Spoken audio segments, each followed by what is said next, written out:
Okay, now we're going live. Can you see and hear us? Can you see? Are we live? Are we finally there? Do we make it? Did we do it yet? Do we make it? Can you please tell us if we did it yet? Are we fucking live or not? Please. Are we live? Enlighten some tell weary us if travelers. we're live. Oh my God, we're live. We're live. Holy Christ. We've done it. This was just the best assembly process. The last 3 minutes we thought we were live, and we were like, I don't think we're live. We could be live sometime, but we'll get there eventually. Oh my goodness. Thank you so much. Thank you to everyone who has been patient with us. What's funny is that was the most viewers that we've gotten to just show up in a stream. Like it was over 1,000. It's over. So fast, and then everything crashed. I think YouTube was like, not this many people show up in your live stream so quickly. Fuck that. You guys We're are being taking shut this thing down. offline. We are killing this stream like, now. all right, fine, YouTube. we'll deal with your obstacles. John figured it all out. Thank this motherfucker right Don't here. thank me. For Seriously. figuring it all out. It might not have gotten messed up in the first place had I not but I flown wouldn't have too close figured to it the out. sun. John figured it out. But guys, look. Thank you to everyone who's been waiting. Thank you to everyone who is patient and understanding about the Absolutely. shit that went wrong. Y'all We know are we're the not best. the first YouTubers to have shit crash. Y'all are the You know best. we're not the first. But if you can go ahead and hit that like button, that way people know that this is not the same stream. That would mean a lot. That would be such a joy for us. I know that confusion can sometimes happen. So here's what we're going to do, because we hop around between just, what people are saying in the chat, and please talk amongst yourselves. And then also, some people send in super chats and all that. We got quite a few super chats in the last stream that we didn't get to, so we want to make sure we honor those really quick, and then resume the stream as usual. If you guys missed the first part of the last stream, I was really raving about how I thought Wonder Woman was the most badass Amazonian warrior that has ever been portrayed out of any of the films she's featured in. Absolutely. I loved her song, that fight that she had. You know what I just realized right now in this moment? Actually, it hit me when I was watching it, but I didn't make a note of it. In that first fight that she has, Wonder Woman, with the heist scene, there's like 10 seconds left on the clock. And I find this movie to be such a cool build-up film. Like it's a great steady paced build-up. And she's got 10 seconds left on the bomb. And it's all going in that beautiful ZACK Snyder slow-mo. And then in 10 seconds, she knocks everyone out. Yeah. And then when you go to Cyborg's football game, he's got 10 seconds left on the clock to finish it. And I think what Zack Snyder often does with capturing I'm kind of just going into the live stream, aren't I? With capturing slow-mo of these characters, is some people make fun of Zack Snyder's slow-mo. What I think he does such a great job at doing is capturing the body language and the internal thoughts in a lot of that slow motion, and especially the inner fury warrior that these characters are, like with Wonder Woman in that moment, and then you especially deal with time frame with the bomb going off in the finale before Flash has to do time travel. So I actually think there's this really cool focus on what can be done with these warriors in crunch time. That's the Christopher Nolan influence for real. I think it is. I mean, I noticed that if there was a question, if I were to ask Zack Snyder a question, it would be how much of the handling of cutting around time in different characters. I especially noticed that when Silas Stone gets pulled out of quarantine and you're cutting back to Steppenwolf, Silas Stone, the Justice League. And then when you I noticed there is a big influence of time and the handling of it that does feel like Christopher Nolan-esque inspired too, Absolutely. It's the most Nolan-y feeling of all of them. And I feel like you said this while we were watching it, but it was this is the first time it really makes sense to me that Nolan was one of the big producers on these movies, and it helped kick off this iteration of the universe. Yeah, man. And I also like that's easy to forget because for as much as you could say well, I don't really see his involvement much across the previous films. It is kind of cool that he didn't make it all about himself or anything like that. That's true. All right, guys. Well, let's keep this going. All right, on the last stream we missed some super chats, and we want to make sure those people are not forgotten. So really quick, Johnny, can you pull up those? Let me just fix this really quick. Absolutely, I can, though, whatever you're about to ask. Okay, you pull up the super chats from the last stream, so that way we can make sure we didn't lose those. Absolutely, positively. Absolutely, positively. We should have a window open for We it. do. Oh, man, the cape flapping in this movie was bomb. Cape Hey, dude, Cape some of the flapping. best cape flapping on screen. That might be the best analysis video Tyrone Magnus has ever done. If you guys have not seen Tyrone Magnus's cape flapping video, that was the first time I ever really took notice of the flapping. Hey, man, that's a hard thing to get right, and capes get a bad rap nowadays. People are all like, ditch the cape. Capes only get you into trouble. And I think there's some love for the cape yet to come. And we got quite a bit of super chats in here that we want to make sure we get to. Okay, March the 20th. Yeah, starting right there. There we go. And then we'll go through these guys. But thank you to everyone for being here. And, yeah, this is going to be a long one. We're going to try to talk about everything. We're going to try and make it at least as long as the film itself. We're going to try to talk about, like, literally everything. All right. All right, we set to go? Hey, super chats. Looky there. Look at the old-timey status there. Well, okay, some really fun ones in here. Thank you, Alto Volteje. Thank you, Alto. Can I interview you guys for my channel? Maybe. Hit us up. It's possible. Talk it over with John, the manager of everything here. That's true. Handle it, John. I will. Talk with Alto. I will. Appreciate Alto, that. hit me up. We'll chat. PCP Pop Culture Podcast is a fantastic Spencer. podcast. We were both on it. Hashtag release the Humphrey cut. John has a version cut of the Snyder Cut that is 1 hour and 30 minutes. That's right. And I left it in makes no fucking sense. I left in all the Cyborg story and cut out everyone else's backstory. That's the cut I want to see. Mini Rob 2, been with you all since the raid. Love you. The Raid is a thank you so great much. film. Love The That Raid. is weirdly the film that launched this channel. Brittany Lang, thank you so much, Brittany. Hey guys, long time no chat. How are you guys doing? We're doing okay. Coming off of the stress of going live and then losing the live stream. Today and yesterday were just the best days, I think, in a long time. I appreciate all these super chats, guys, but whoever does contribute, let's try to keep it all Snyder Cut focused. But these are all really generous. Thank you. And thank you, Brittany. I watched it live, your reaction on Patreon. Thank you, Gub Army. You. Like 100 people have watched it so far, and that means a lot. Yes. Yeah. Thank you, Gub. William Jones, my favorite two Jesus YouTubers. People are always telling us to cut our hair. Dude. And we just refuse. We're Never. a bunch of assholes about it. Never. Have you seen the I Am Jesus trailer? That's the reaction for you. Anissa Oliva, hey guys, at work still, but still here. Open surprise yet? We have not opened the surprise yet. When I tell you I've had a lot of nights of all-nighters, legit had a panic attack earlier this week, had to talk to my therapist, so we are running behind on some videos we got to cover. So I want to make sure we do a damn good Snyder Cut stream today, but thank you, Anissa. We will do a proper unboxing of your gift. Gabe Campbell, it's so weird that it's all over. 4 years of... Oh, yeah, this is a great thing to talk about. Thank you, Gabe Campbell. It's so weird that it's all over. 4 years of wishing and hashtags, and it's over. It was all worth it. Sad we won't see it continue. Hashtag restore the Snyderverse. It is kind of monumental in so many ways. Oh, yeah. It's unprecedented. Because of the fact that the journey of this film, I am so excited for when that fucking documentary comes for this. It's going to be a damn good documentary of the journey of the Snyder Cut. Because Zack Snyder launches Man of Steel, BVS. BVS gets panned, right? And then there's like a strong supporter of BVS supporters out there. And we were part of the group that didn't like BVS, especially at first. Oh, yeah. And then around the time after he lost, after he left Justice League or was pushed out of the way, and then Joss Whedon stepped in, when you look at the trajectory of how it all went, there was this bit, even for people who weren't fans of like the BVS or something, like people like us who were like, but no, he still deserves to get a Snyder Cut. He still deserves his film. And I think within the time frame of before, I think Justice League made people appreciate his vision more. And I think it also, like the Joss Whedon one, and I think it made a lot of people go back, people like us who revisited it, and then eventually were like, whoa, this is actually really great and super deep and powerful. Yeah, we eventually got there. And a lot of people became bigger Snyder fans. And even throughout the course of the build-up to this, there was like, there's no way it could be this good.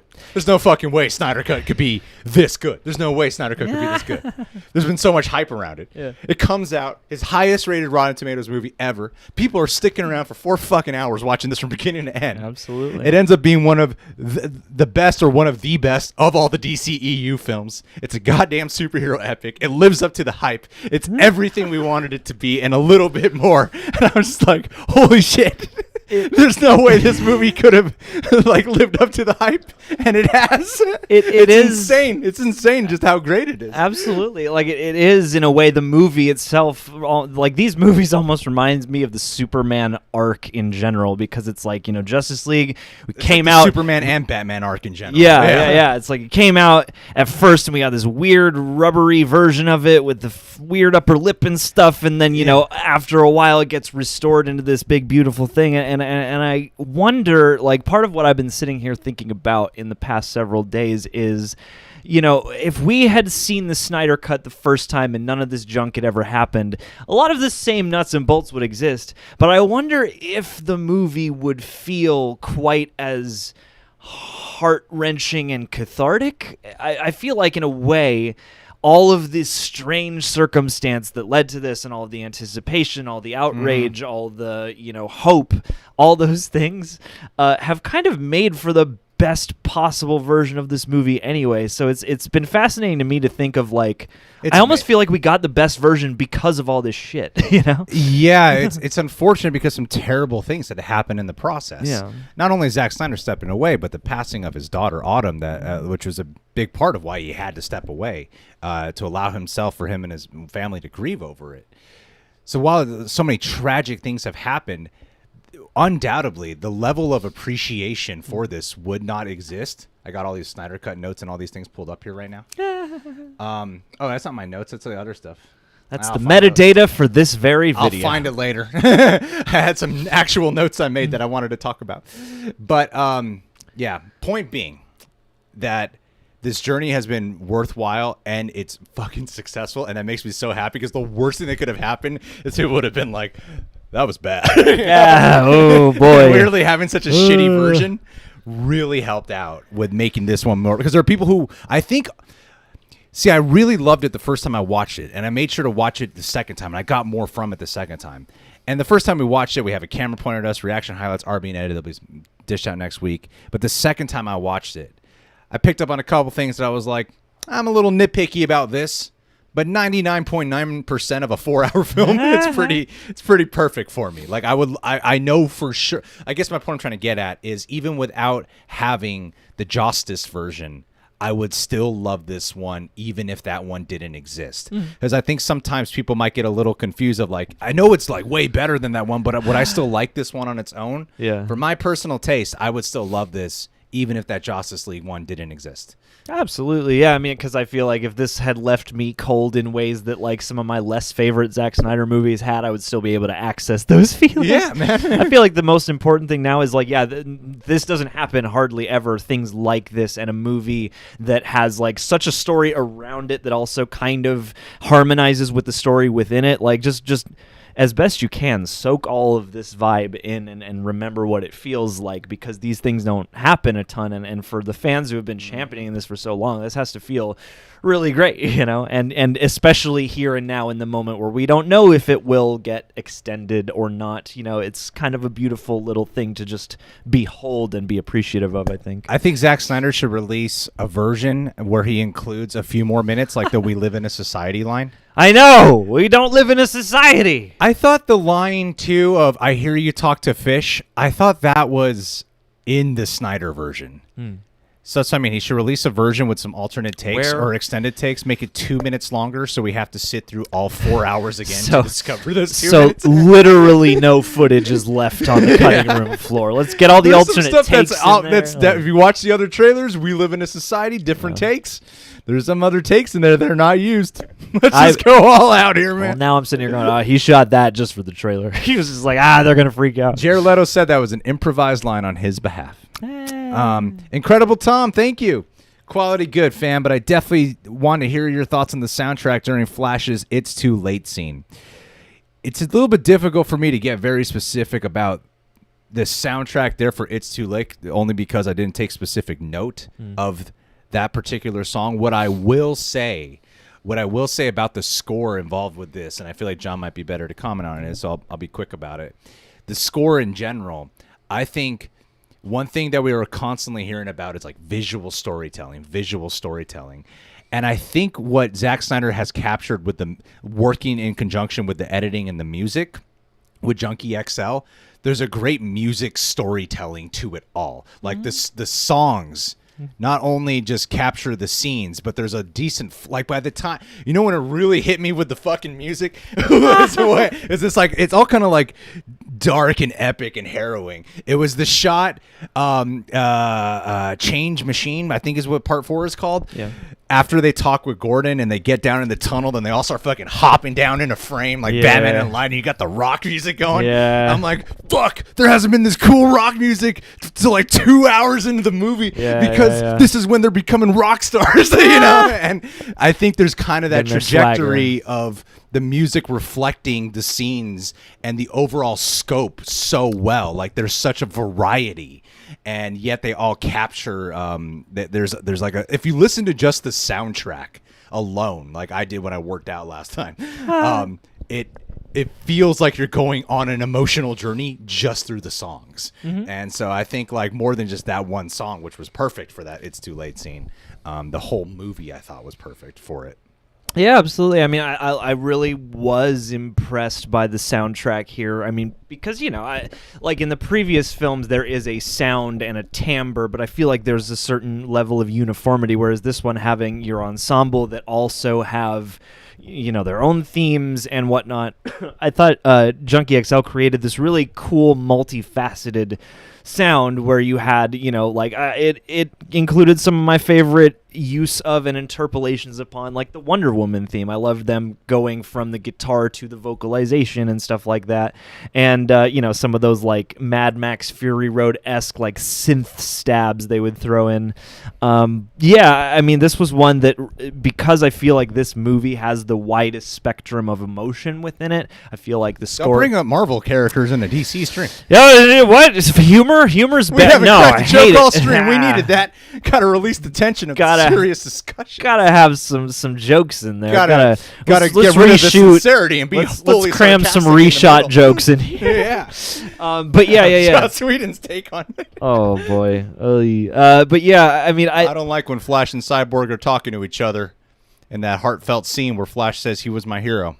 Let's make that a little funnier, shall we? Yeah, why not? Why have a moment of actual bonding between these characters? Yeah, though, like this reminded me of kind of a cross between the scores for like a Watchmen and a 300, because 300 has all this very epic, very traditional music, but then it also has the electric guitar at the right time where you want some kind of badass sort of, you know, cock rock riff or something like that, and then it also like that cock rock. Yeah, it's a real corner of music. And yeah, like you get those sort of have your cake and eat it too moments, but then you also get a lot of very sort of broad and you know, atmospheric music. So yeah, I don't know. Across the board, I thought Junkie did a great job on this. He did. That was beautiful. And he looks like someone I know. Tafael, thank you so much for your super chat, my friend. Peter Pacheco. Welcome back to live stream. Now, hashtag restore the Snyderverse. Yes. We're on it. We're working on it, guys. We're on the phone with WB. And also, a quick question to the chat. Quick, can we put the super chats away for a sec? I got a quick question for the chat. Am I supposed to sign this? I believe there was a day where they signed this. It's not actually yours until you sign it. I'm supposed to sign this shirt. I've been wearing this shirt for like, how long? 3 months? Longer? Months. It's been since a little after Christmas, yeah. I'm wearing it for a while, and I haven't signed it. And I'm like, I think I'm supposed to sign this shirt. It's okay. You know, take your time. only sign it if you're not gonna if you're gonna wear it out of the house. Yeah. Okay. Just you should twerk though. I see people in the chat want you to twerk. One of these days I'll twerk. I've done the splits on a live stream. What's wrong with the twerk? But I think, at this point, I feel like we've mentioned it quite a bit. I think they absolutely should. I'm thinking that maybe if we don't get a direct Zack Snyder's Justice League 2, there's got to be versions of stories he wants to explore that he can continue on the Snyderverse. Oh, of course. Of course, the ideal thing would be can we get Zack Snyder's Justice League 2 and 3? Because this was just such a rare case of. What's funny to me is there's shit that happened in this movie that my journey with the Snyder Cut has been there's a lot that I've read up on, and there's a lot that I forgot in the process of reading up on it. And there were things that I was like, I'm glad I forgot what happens here because I could feel more surprised. One example can be Wonder Woman cutting off Steppenwolf's head. I had no and if I had heard that, I must have completely forgotten. Yeah. So I did not know Steppenwolf's head is cut off by Wonder Woman. Because that was such a beautiful moment when she did that. That was just so incredibly badass, especially with the fact that the first people that you see Steppenwolf annihilate and attack is the ladies of Themyscira. They're Amazonians. The Amazons. The females of Themyscira. The Amazons. The glorious ladies of wrestling. Those are the first people you see Steppenwolf attack and destroy. So for her to get the final kill, and then his head to pop through the boom tube, and then Darkseid, not even a second thought, just crushes his head. Like he's nothing, a peasant. Like you think Steppenwolf was tough. Darkseid's the real fucking threat. Thanks for saving me a step. Smush.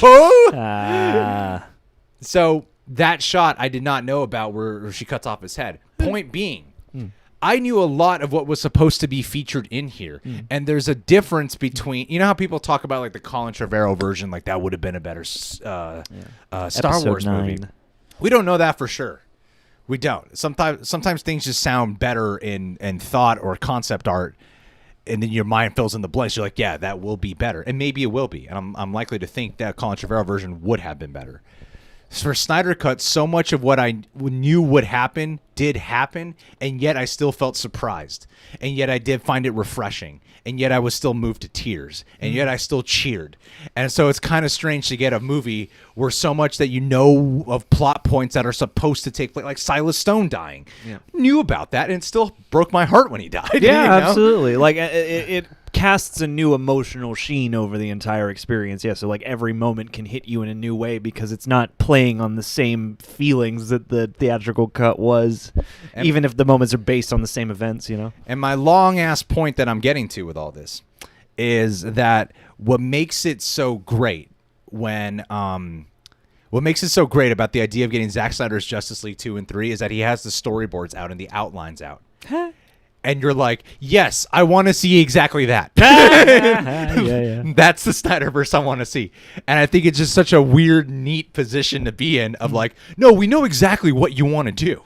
We just want to see that fulfilled. Yes. And how great is that? Like, how exciting is that? Because he has to deliver on that, the storyboards and the outlines, but then also give us fresh stuff along the way. And so, yeah, absolutely. I want the Snyderverse. Oh, yeah. Yeah, do it. I got a lot of thoughts, obviously. I was very moved. Sorry, John.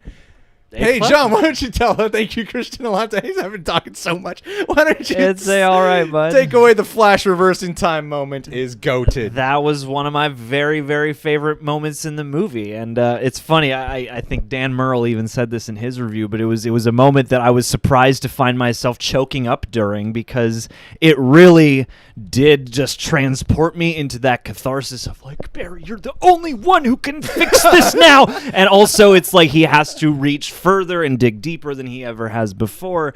And yeah, like the catharsis of that moment and the way they orchestrated it with like just the world rematerializing at his feet and all the electricity flying around, like it was a moment where I was dazzled. And it's like, yeah, there's tons of CG in tons of movies. They can make any kind of dazzling Nobody set captures piece. CG like Zack Snyder. But yeah, that was a moment that was a true blue instance of like, wow, that's something new. Like that's a new experience that wowed me in a way that I haven't been wowed in a little while. And I am so glad that they included that. Yeah, I think that's one of the best superhero movie moments, period. I think one of that whole obviously what we do is sometimes we might not get a direct question about something, but we'll take your question and use it to maneuver into other answers. So we'll manipulate your question to our own ends. Like the Flash reversing time moment. I've seen the first 5 seasons of The Flash, so I'm familiar with Flash. Same thing. Yeah, no, I was just saying I'm familiar with the plot point of The Flash, either using time travel to make things better or to fuck up everything. And I've seen like Justice League Flashpoint, so like the familiarity of Flash being able to time travel on at least on live action television, which is CW, which is nowhere near the levels of a Zack Snyder film. Someday. But even on CW, it was like, it's pretty cool that they're doing this. Mm-hmm. What I think is so effective about the Flash reversing time moment too, that I think is not acknowledged enough, because not only is it epic in scope and what he's doing in terms of plot point and saving the day, you get 2 complete character arcs back to back in that moment. Well, you get Superman, who shows up not impressed when the axe falls on him, right? And then when everything is blown to smithereens, everyone's dying, Flash, in that moment, he has his character arc. It comes to fruition, completion, from what you set up in his time with talking with Henry Allen in prison about, you can make your own future, you can make your own past. That he's like, he could do whatever, and with his dad not being aware that he has flash powers, so you could literally make your own past. You don't get it, son. You can literally do this. You're the Flash. Go on. But in that moment, his realization of most potential comes to life, of what his father was trying to instill in him in that very beat. When he does the time travel, that's what makes it so powerful. It's not just a cool moment, it's a character arc come to completion. And then it's fucking segues like a beautiful motherfucker into Cyborg's character arc. Touches him, Cyborg's jacked in the mother box. I'm not broken, fucking beautiful. And that's what makes the completion of, you just get so much happening in that. Superman shows up, takes on Steppenwolf. What I love too is that it wasn't just we needed Superman. Okay, thank God he's doing everything. Like, he does most of the heavy lifting, but other people do shit, you know? Aquaman stabbing him, fucking Wonder Woman cutting off his head. Other people do stuff in that fight. And then Flash, and then Cyborg. So you're getting this completion tale of all 3 in this beautiful finalized action set piece. And that's what makes this so powerful. Yeah, and I think that like the storytelling mixed in with Zack Snyder's beautiful visuals and detail for action choreography for unique set of powers, boom, boom tube.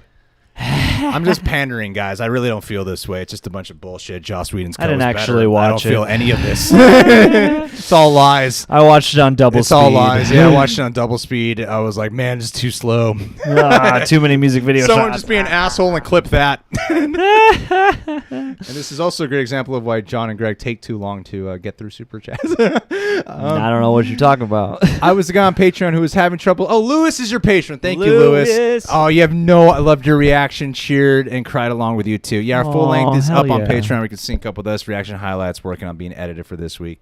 Thank you. Thank you, buddy. That shit took so long to assemble because we saw other reactors divide it. Yeah. And John and I were like, no, let's just do it in one go. It seems like it would ultimately, it'll present certain challenges, but it'll ultimately be easier than having to like jump to 4 different streams. I was thinking about the sync too for people. I'm like, yeah. It's already enough to keep one video in sync, and then to do it 4 other times would be a lot. But I'm glad you managed to get it working. You have no idea how much that stressed me out when I saw your comments. So thank you, Lewis. Yeah, dude. Really happy you got to enjoy it. Here we go. Juicy question. Julian Rodriguez. Love you guys and your personalities. Thank you, Julian. What are your thoughts on the Knightmare Joker scene? And where are the Eminem reactions? Got a Joker playing poker and with green hair and his underwear with the Care Bears. Damaged in the forehead. And fucking Lois is dead.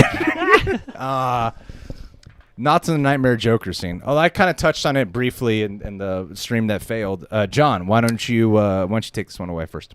That's a sequence in which I understand a lot of the gripes that people have levied against it in terms of its feeling like one of the more just the things that fit less smoothly and coherently into the overall flow of the movie. I don't begrudge the movie, the sequence, or the Joker appearance whatsoever, because I enjoyed it. Like it worked for me. It was the fan service that, it was intended to be. However, if I'm going strictly objectively, there are elements of that scene that very much feel like somebody got the chance and didn't know if they would ever get the chance again, so they put them in. But I like what they promise, and it's the kind of thing where it's like, if they were to continue, then I would be glad that the scene is in there, because then it's going to be further developed upon and whatnot. So it's like, it's another one of those things that it seems pretty clear was not part, at least as we see it now, of the original Zack Snyder Justice League. And so I'd take it rather than not taking it. But I do understand the critique that it is like another ending on top of a bunch of other endings that are a lot more graceful. Yeah. My biggest I'll talk about the Joker in a second, but my biggest takeaway in that were two things. First thing, Ben Affleck. I'm like, you mean to tell me this guy doesn't want to play Batman anymore? Look how fucking good he's doing. Yeah. Look how good he's doing. This is the reshot shit. Yeah. He's doing so good. Yeah. So good. What I thought was cool is, Bruce in this movie, in Zack Snyder's Justice League, is very, he's different than the Batman in BVS. He's more hopeful. Yeah. He's got more faith. These are exact words that he says. And he seems like he's learned and considered his actions of the previous films. Exactly. That's what's cool to jump into this with him, because Bruce Wayne has clearly learned, and he has grown already. So he's got a little bit more of a optimistic attitude, and is not just like, I fucking hate everyone. But my favorite Bruce Wayne performance, and honestly, even after Zack Snyder, I love what Ben Affleck does in here. Don't get me wrong, I love it. I still would say his performance in BVS is my favorite Bruce Wayne Batman performance. But what's cool about that Knightmare scene with Bruce, I'm like, oh, he's like a hybrid of the BVS and what we got in Zack Snyder's. Like, he's still playing team leader. Like, I'll work with Deathstroke. I'll work with Joker. But I got a much rougher edge about me than what you saw me in the last 4 hours. I'm not going to pretend like I do. Like, even when Martian Manhunter shows up, I'm like, that's the optimistic Joker. Optimistic Batman right there. That's the optimistic Batman we've hung out with. Yeah, absolutely. That's not the one we got in the Knightmare version. That's not the I'm going to fucking kill you Batman. The other thing I got to was, man, Amber Heard is not nailing that British accent. No, I liked it in the first scene, and when she came back in the Knightmare, I was like, what happened? No, don't. Like, I loved her look. Yeah. I thought her look was cool. Yeah. And when she first did her British accent, we were both like, it actually works kind of better. I prefer this, yeah. But when on the reshoot, we were like, I don't know about this. Something went wrong with her British accent. You should have brought the dialect coach back to help you brush up. But in terms of Joker, in terms of Jared Leto, the first time we watched it, I thought I was so in awe of how much better it was to me than it was compared to what we saw of the theatrical cut of Suicide Squad. Notice I'm saying theatrical cut because I believe one day we will get an air cut. And I am definitely championing for that. But I was so in awe of that. On my second time I watched it, my main takeaway with him was actually not the handling of his lines, but I was really impressed with his the moments where he's just kind of like eerily quiet and watching and studying and looking like kind of descending. Actually, he felt like a Joker that was embodying the fact that this is a nightmare for Batman. Yeah. Like, that's where I felt like Jared Leto's performance was really honing in on, and the way how Zack Snyder shoots that, like, really up close and handheld and personal, and a lot of, like, shots where Joker is just completely out of focus. Or obscured by light flare. Yeah. So I thought, like, it's very apparent that what Jared Leto was doing was what Zack Snyder wanted him to do, Oh, yeah. Which was like, oh, it's so great to see his performance in unison with a director. This is so refreshing. Well, and with a movie that seems like it wants to include him rather than trying to cut him out as much as possible. Yeah. Yeah, and I mean, I just liked his presence a lot, and like, I feel like Marilyn Manson Joker is a Joker take I would like to see. I think it's the plucking that version into like the future, because what did we learn today? Like, I actually didn't really know about what's supposed to happen in Justice League 2 and 3 until very, very recent. So what did we learn? That, like, Joker, he's the one who has the mother boxes. He's like stolen the mother box or whatever. So he can do the time travel to give to Flash. Yeah. Right. Lois is decay. Lois. I mean, it would be cool to see him, man. It'd be fucking great to see him. It really would be. Well, it was cool to see the Flash's, the like armor helmet, outfit come back too and pay off that sequence from BVS. Thank you, Julian. Pop Culture Podcast. He's asking, are we still live? I'm very paranoid that we're gonna go. Where are we? All right. All right. Where are we at? We are here. It is now. There's this one comment in here that someone said that his girlfriend sighs every time he puts on one of our videos.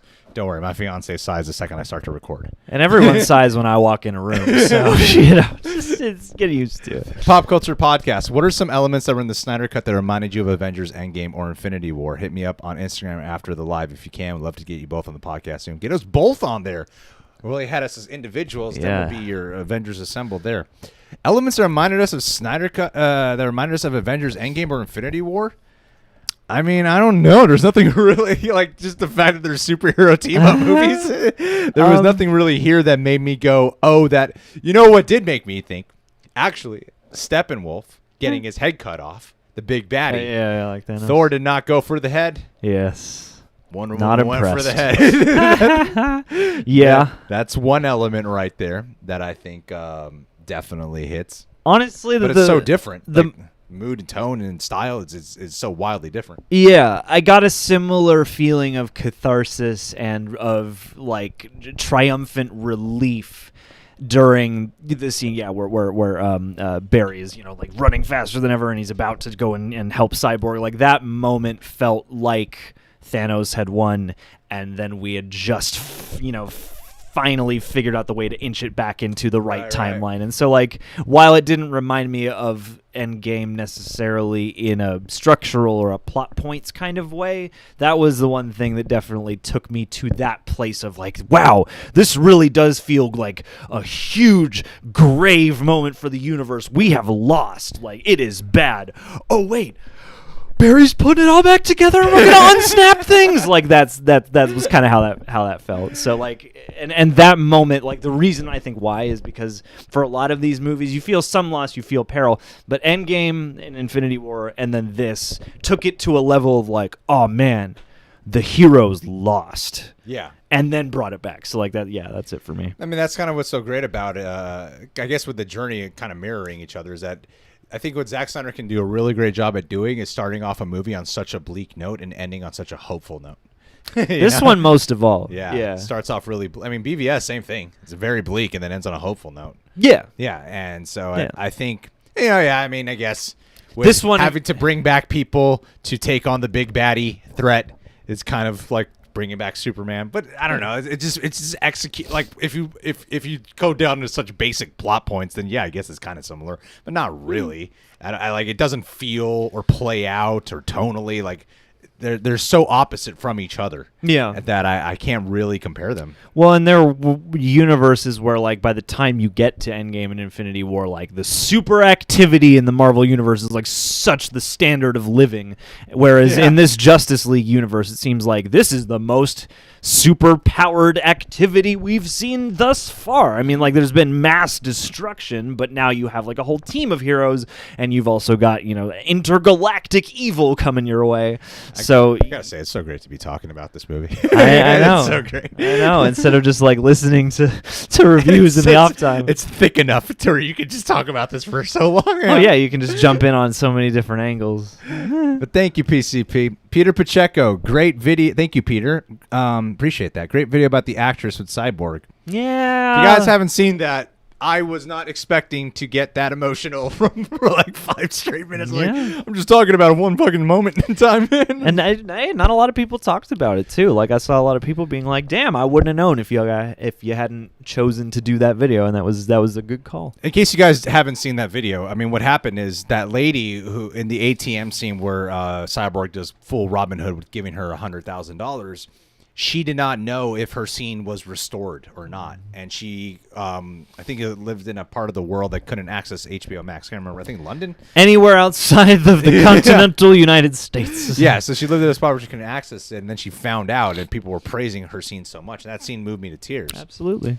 The parts that got me the most pissed off for not including that, there's been a lot of opinions about Ray Fisher as of late. There's a lot of people who fucking defend the shit out of him, and there are a lot of people who are who come down on him. Yeah. And then I think a subconscious factor that some people were saying, because from day one, even with Justice League, John and I have always been like, weirdly enough, Cyborg was one of my favorite parts of that movie. Even though I hear a lot of his shit was cut, he's one of my favorite parts. Some people thought he was nothing or nobody, like it didn't leave an impact at all. As a matter of fact, a lot of reviews that I'm hearing of Zack Snyder's Justice League are people saying, I didn't care at all about Cyborg, but I cared about him the most here. Yeah. But think about that. Just think about that for a second. When this movie comes out and you hear Zack Snyder's been saying he's the heart of the story, you hear how pissed off Ray Fisher is about with the kind of abuse that Joss Whedon displayed on set. And also just to be affected by the fact that so much of your great stuff was cut out of the film. Yeah. And you hear that. And then the evidence is there when this movie comes out. I'd be like, fucking accountability over entertainment, yeah, I'm all for. But let's push all the abuse stuff out to the side, all right? Like, we shouldn't. I'm just saying for this moment in time of this 30 seconds of a conversation, let's push it to the side. Just the fact that this shit was cut out. That scene with your football game, looking up and seeing your dad down in the stands, when he is crying in the car with his mom. Everything with his mom. With his mom. Like, that look that he has, I'm like, okay, yeah, this is a kind of I've seen this scene before. You're upset that your dad didn't show up at the football game. I've seen this scene before. But then when he looks over and you see him crying, I'm just like, fuck, that's heartbreaking. Yeah. And then the car crashes. And when he is starting to embrace his cyborg powers, when he zips up in the air like he's figuring out how to fly, and that little smile crosses and the little his face. smile, I'm like, damn, that is so moving. I am so upset. Why it upsets me that it's cut is because you could have fit this shit in that Justice version. At least. At minimum, you could have fit this in there. Yeah. It's a few important minutes of this character that you could have fit in that version. And so it pissed me off that none of this was in there. Yeah, it doesn't make any sense. Like, it objectively does not make sense in a lot of ways because it just takes away all of your investment in that character. Yeah. I don't know. It was it seems especially hinky because it does happen, it seems like, inordinately to Cyborg in that theatrical cut. But I mean, even if you can't get Zack Snyder's Justice League 2, or given the situation that's happening with Cyborg and Ray Fisher with his with Walter Hamada, I feel like there's got to be something where you can get Cyborg to be in like his own HBO Max movie or something like that. I would hope so. Like, there's Just too him much good work. There's too much good work in there not to let it live beyond that. Yeah. I love his arc so much. It's so powerful. It's so powerful. Thank you, Peter Pacheco. Timinator Songs. Appreciate that, buddy. Appreciate that. Jeff Nelson. Hey, guys. Love the channel reactions. What do you think the consequences will be for Barry for going back in time? Would love to talk to you all sometime. Would love to talk to you too, Jeff. Thank you for the super chat, buddy. The consequences will be for Barry going back in time. I feel like that plays into everything that was supposed to happen in Zack Snyder's Justice League 2 and 3. Anytime there's got to be consequences. If there's one thing that we've learned from all movies, but especially with Flash stories, he should not, like, literally as beautiful and heroic as a moment as it is, I've seen enough of properties about the Flash to go, something bad's gonna happen for them doing this. The other shoe is gonna drop, and someone's gonna collect the bill for you fixing that. And it's kind of ironic because the most like limited of ironic usage, but Superman Christopher Reeves, he turns back time to save the day. Yeah, and then Flash, but he's fine. Yeah. He'll be fine. He's Superman. I think there's always a ripple effect that's going to occur. That as much as he might do something great, I can't tell you specifically. My theorizing is just not calibered enough to be able to give you a good theory here. But I do think that if we do get Zack Snyder's Justice League 2 and 3, I feel like there will be immediate consequences for what he had undone there. Yeah. There's something that goes wrong every time you fuck with the timeline, especially in the case of Barry Allen. No matter how heroic it is, him fucking up the timeline fucks something up, you know? Well, that's a great... And I think it's going to segue into Flashpoint. Yeah. I think they're going to... I wonder if Flashpoint will operate... Because, you know, this is not canon with DCEU. But I'm like, it would just make more sense to work within the canon of Zack Snyder's movie, wouldn't it? Absolutely. It seems like, yeah.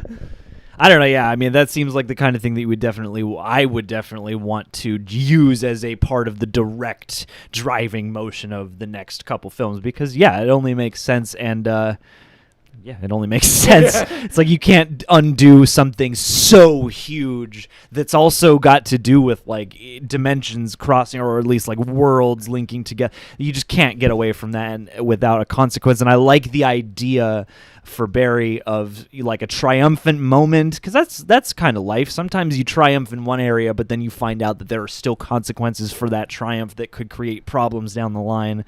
And so, yeah, I feel like that would be a great place to bed some of the conflict if they do get to revisit Justice League in a future installment.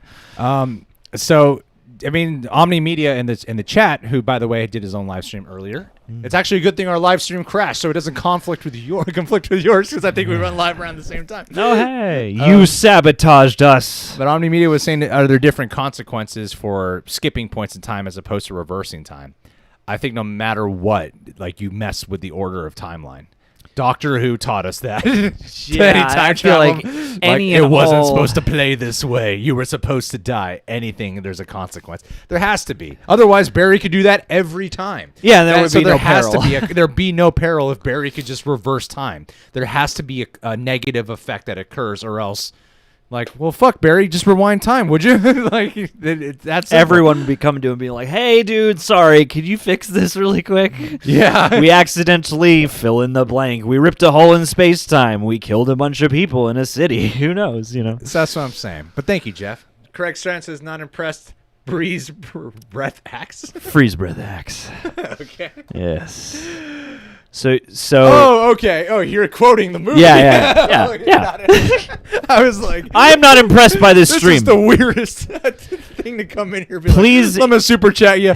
Not impressed. Inhale a bottle of Axe and choke yourself to death. I'm remembering. Okay, just a heads up. In my reaction, I do say like, I don't think he does that in the last one. But what I was saying was, I don't think he does that in BVS or Man of Steel. But in the Justice one, he does do it. Now I'm remembering that now. But it's still great. Because I forget what's the fucking line that he says in the Justice one. He shows up and is like, I'm a big fan of Justice too, or something. Yeah, that's like a big sentence. Someone says something about truth, and then he's like, but I'm also a big fan of justice. I'm all for truth, but I'm also a big fan of justice. Yeah. It's like so cheesy. Good of you to show up there. And then when he shows up here, it's so unexpected and just not impressed. But fucking Superman was so brutal. It's just like so brutal. Like, man, you must really not like this guy. They woke him up from the dead on this guy's behalf. It was like equivalent to the Drive stomping head scene. If you guys haven't seen Drive, Ryan Gosling stomps a guy's head in an elevator.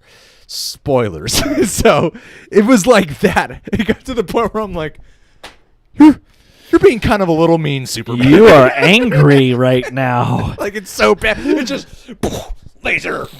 He just won't stop, man. Well, he's got to get the same fist. Like, stay the fuck down. Stay the fuck down. Every time. I got to imagine that in that moment, he's probably processing a lot of catharsis from this life and the previous one, because it seems like almost when someone pushes you too far in a physical scenario, but then all the baggage you've been storing up comes out. That's kind of how that felt to me. I've been dead for a while. I've been dead. I got killed. I gotta get some energy. Bullshit, out, doomsday, like all this other stuff. Like, yeah, I gotta just fucking let go. I gotta let loose. I'm sick of you people fucking coming here, and somehow it's linked to me. I'm tired of these people, the tangle of their lives.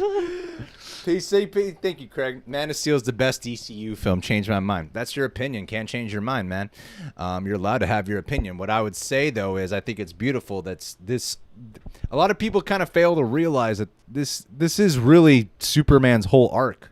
Yeah, is these 3 movies. And everything that has happened is all linked to Superman. Like, I love the opening of this.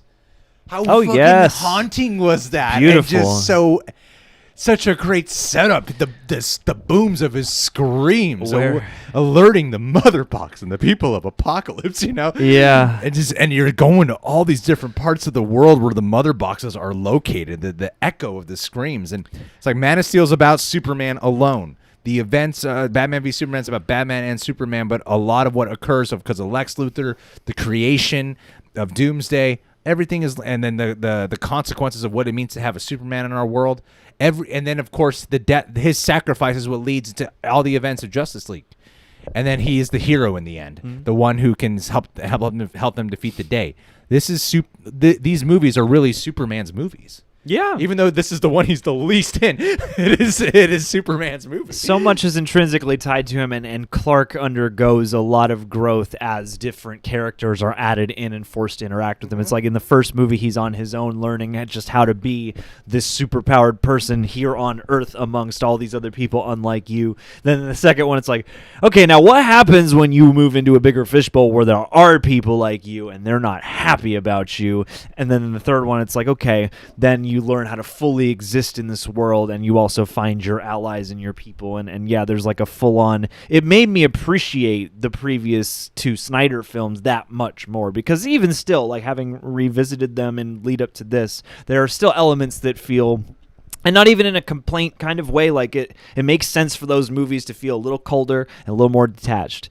But what I appreciated so much was this, and especially through Clark, really showed the growth of and formation of the hopeful warmth you want from Superman, and it just took these arcs of the story to get there, and that was beautiful to me. Yeah. Absolutely, 100% agree. I mean, really quick, because I'm going to go on a tangent here. Do it. I think with some people, some of the criticism that I've thrown in the past, until like watching Ultimate Edition and then revisit, like I've really grown to understand in the past like a couple of years, 2 to 3 years, of what Zack Snyder does with his characters. It's very easy to criticize, especially like some theatrical cuts of his characters, and go, his movies are like, they're great visuals. Yeah, he pulls out pages that are like from the panels, but his characters are always just kind of brooding and one-dimensional. And I don't think that's the case at all. I feel like each one of these characters, especially demonstrated in Justice League, but in the BVS Ultimate Edition too, Man of Steel as well, all of them. Underneath it all, every character has a lot of heart, and it's a journey for these characters about, I think what it mainly boils down to is journeys of overcoming trauma, loneliness, and learning to accept thyself. Yeah. I think that's what they always come down to. I mean, just look at Flash in here. Look at Cyborg. Look at Superman. All their journeys have been about self-acceptance and learning how to not be alone. Like, that's Wonder Woman's journey in this Justice League film. How to open herself back up again. Aquaman, same thing.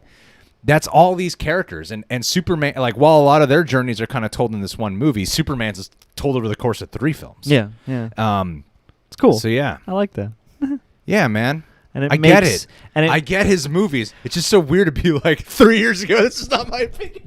And then to be like fucking mind blown. I'm like, oh my God. I think that's the powerful effect of Zack. I think that's why Zack Snyder kind of gets this feeling of almost religious cultish vibe around him, is because it's that kind of journey with his movies that when you don't get it, you really don't get it and you don't like it. But when you feel his movie, when you suddenly feel it, when it gets in here, you become like a devotee to his vision, you know? Yeah. I mean, that's what occurs. There's something so expressive and almost romantic in the way that he forms the films. And he is good at putting you in the emotional space of a character or the mood of a scene, especially, and making that permeate heavily. So, yeah. And it's funny because it's sort of strange to see over such a wide breadth, because if you watch a season of a show and a story develops, that's one thing.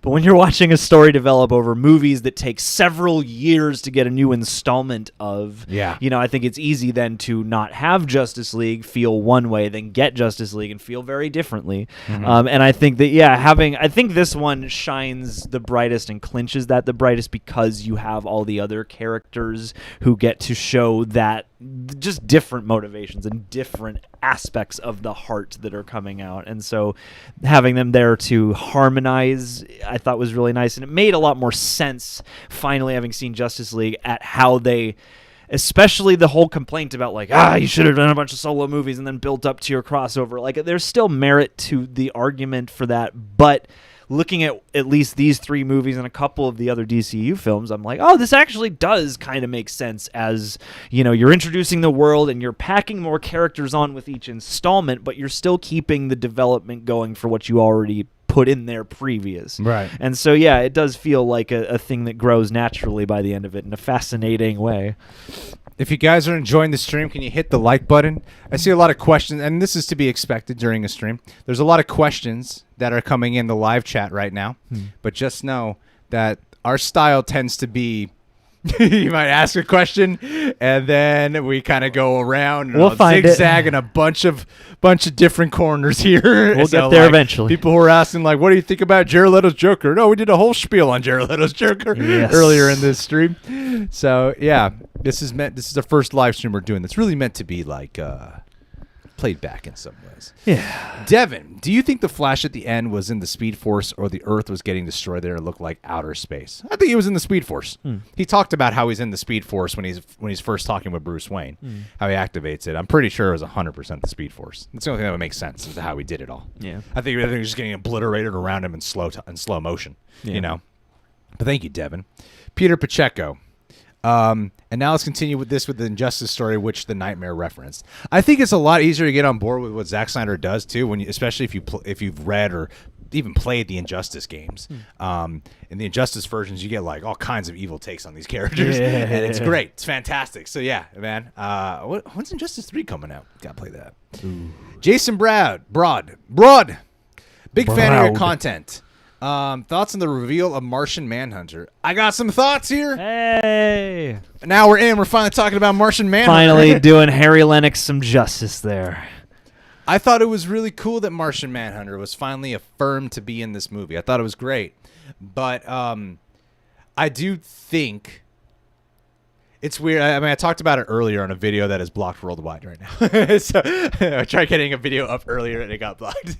But Martian Manhunter, I love the scene between him and Martha Kent, Martha Kent and Lois Lane, because I think even if that wasn't Martian Manhunter, it would still work equally as well if it wasn't Martian Manhunter. Yeah.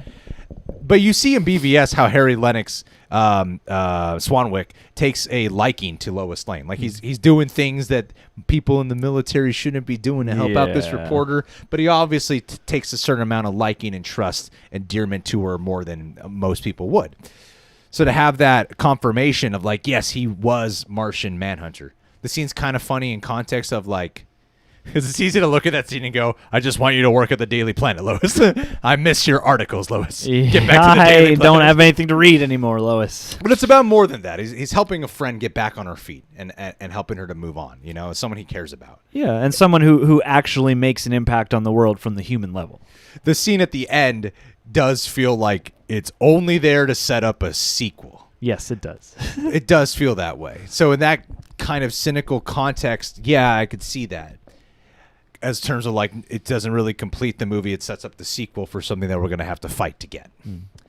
But in the traditional fashion of how sometimes you have things in a Zack Snyder movie where you're like, I don't really know about needing this. I don't know if this really works. And then he does a sequel. And then you're like, oh, okay, in the grand scheme of your one epic tale, this really works now. Yeah. And I think the same can be applied if we end up successfully getting another version, Zack Snyder's Justice League with Martian Manhunter in it. It'd be like, all right, now it really works. Right now, that ending bit kind of feels like sequel setup only. I still think he looks great. Yeah. Like, he looks awesome. Yeah. It's still like a visually dazzling look. Like, damn, you know, I'm always more of a fan of practical effects, but in terms of CG, it looks incredible. Mm-hmm. And I'm just excited at the thought of possibly getting some real Martian Manhunter thrown in the mix. And so, yeah, it would be cool to see him like interact one time with Clark, but you know, I didn't get that. And I think too, like when I watch Man of Steel, I don't really see Martian Manhunter in Harry Lennox's performance, but I really see Martian Manhunter in the BVS performance. I could see that there. Mm.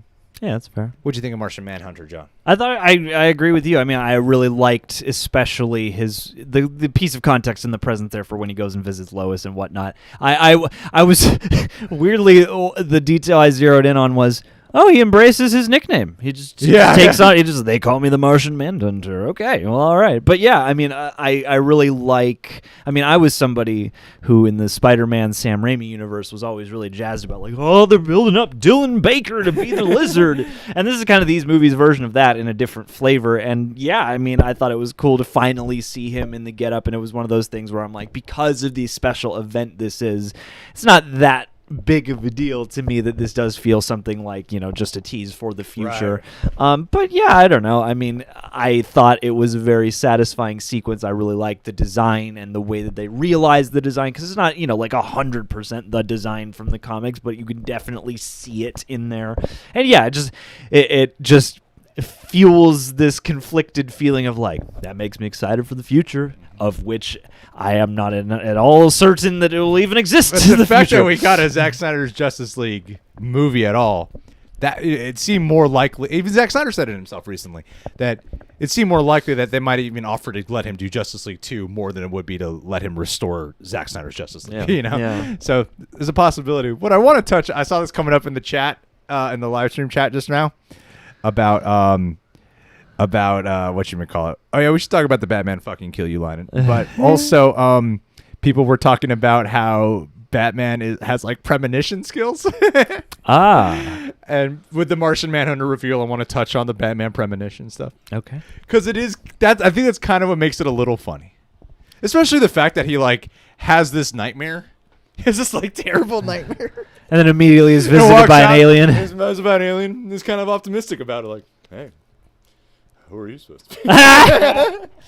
Well, he wasn't in the dream, so he doesn't have any reason to be. Kind of just used to weird shit happening. You're a fresh face. Who are you? You could have been sent by Lex Luthor, but I'm not even gonna ask. I just love that he has these premonition skills that are not being honed in on, like Ben Affleck. He's got bat sense. When he's got the bat sense, when he is talking with Wonder Woman, Batman, and he's like, I had a dream, almost like a premonition. Barry showed up, told me Lois is the key. He's like telling her about this premonition, and she's just like, well, Lois is the key. Looks like she is. And I'm like, wait, so we're not going to talk about it all that you had a premonition about, like, about the dream and everything like that. We're not going to possibly ruminate on. That was one of my nitpicks. I have like 3 nitpicks with this movie. And one of my nitpicks was, how come you're not honing in on all that he's having premonitions? And then he has like another premonition later on in this movie. And I'm like, are we going to explore the fact at all? Because Cyborg has his premonitions, the visions of what will happen moments before Flash activates the mother box to resurrect Superman, right? And that one makes more sense considering what they're doing. Yeah. Whereas Batman's having kind of these random premonitions. And, you know, I'm like, is that going to be explored? Does Barry Allen's time travel have something to do with it? I feel like there's a justification to the premonitions. Not that he can just see the future. There's got to be a justification of like worlds crossing or some shit like that are conflicting with his timeline of being Bruce Wayne or something, you know? Yeah, or something. I mean, because, there's not really a lot allowed in that scene for it, but you would think that he'd draw some kind of connection between like, oh yeah, Flash came and pierced through time and space to contact me in that suit that he's wearing in my nightmare from just now. Right. Yeah. Well, if you guys haven't done this already, can you go ahead and hit that like button if you have been enjoying the stream? I would really mean a lot to me. But thank you. Benny Kenobi, Yee. you two are amazing. Huge fan of yours. Also really love this movie, so I'm glad I could watch on Crave in Canada. Hope this helps. Benny Kenobi, it undoubtedly It helps. all helps. Shouts yeah. out to Canada. One day we will visit there. Thank you. Thank you. Gene Jeter TV, you are live. Congrats. You owe YouTube 50,000 live stream, guys. Ah, fucking 50,000 new worlds. That line in there and that look on Steppenwolf's face. I was just like, do you know how hard it is to conquer one world? He's not going to live that long. 50,000 ever. worlds. He's never going to live that long. You owe me 50,000 worlds. Unless you can collect a couple worlds in bulk, it's never going to work out. Like, what did you do, Steppenwolf? What did you do? Step. Yeah, how 50,000 worlds. just how far up did you fuck up? Because that's unfathomable even to for me. Darkseid standards, this is unreasonable. 100 worlds is a lot. You're being ridiculous, Darkseid. Yeah, this is 50,000 insane. worlds. He'll never hit this goal. You're setting him up to fail. It's like sentencing someone to like 10 life sentences. Like, I'm never gonna fill this. What do you get out of this? One thing I'll get out of the way too is that what I loved about Steppenwolf's redesign are his eyes. There's so much humanity in his eyes. He's fucking lonely and sad. Like when he has the armor on, he is lethal, and you do not fuck with this guy. But when he does not have his armor on, he's just like a sad being underneath, Yeah. just lonely and heartbroken. His armor carries most of his identity. It seems like, Just like the look that he. at least most of the confident identity. Anytime Desaad or Darkseid give him information, he's just. Okay, all right, Oh my god, this is a lot to process. Yeah, man, he's in over his head. He lives a shitty life.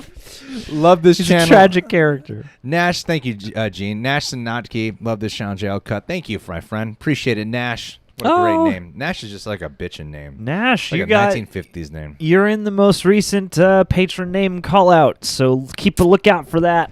Mustafa Jav, best Green Lantern movie too. Probably. Hands down. Probably. Absolutely. I mean, hey, it's nice to have that direct acknowledgement in this universe, even if it's not Ryan Reynolds. Darkseid gave him Jake Lemons in the chat. Darkseid gave him a disc and I still couldn't pull it off. Darkseid never forgot how Steppenwolf used him as a fuck with him as a baby. Oh man. So what did Mustafa say here? What does it say here? Best Green Lantern movie too. Okay, so what I found out is actually, and I noticed this on the rewatch, that there's two Green Lanterns here. One of them is Kilowog, who's in the Green Lantern Ryan Reynolds movie, and the other one is the person I don't know. I'm just saying that I don't know who that is. My Green Lantern lore is all over the place. I don't really know it. But there's two Green Lanterns. So what's implied is, at least it's what I'm thinking when I watched it, is that the first Green Lantern that you see in the battle, the Age of Heroes, he gets his arm cut off, he's dead. And then the Green Lantern that you see in the Apocalypse world where the JL statue is, you got Superman flying with Batman's head, there's a Green Lantern lying there. That's who's the next Green Lantern to protect the Earth. And then he's killed off in the future. Damn. So these lanterns suck at doing their job is what I'm saying. Yeah. They just keep dying. No lanterns, we wiped them out first. No Kryptonian, but he'll be back. Liam Koch, oh, thank you so much. It's really generous of you, buddy. Yeah. I didn't even notice that Lois was pregnant. Okay. That insert, boy. I didn't even notice that Lois was pregnant until I watched New Rockstar's Ending Explain video. Seeing her carrying the baby basket into the house and hearing Bruce say congratulations. What? I didn't even catch that. What? All I saw was the pregnancy test. That's really fun. Damn. I'm gonna have to go back and scour for that. I saw the pregnancy test and it seemed like, okay, that's there for a reason. Yeah. But I don't know what. But I'm assuming that we'll find out she's pregnant. But I didn't notice the. When he was saying congratulations, I thought that was more like. You got your job at the Daily Planet. Congratulations. Yeah. Even though when you came out and everyone was shouting Clark, including me, saying, Clark, no. And Lois shows up and goes, Clark, no. No one's put together that you're Superman. Nope. Not at all. But you're back. Yeah, Bruce. Oh, wow. Oh, I got to go. That is true. Yeah. I that makes more sense. I was also like, why are you saying congratulations? Because you got the house back. I thought that's more of what it was. Like, you got your house back. You're back here. You got your family. You're doing good. Congratulations. That's what I thought it was. Oh, that's great. Thanks for letting me know that. It's probably that, too. You know, there's a lot to be thankful for. The Big O Show, fan of the channel. Check mine out in the comment section. Well, thank you, Big O Show. Big O. Be sure to. Thank you. Ernie Fertile. Given the uncertainty of the future of this story making the big screen, would you mind if they continued the story via comic book issue style?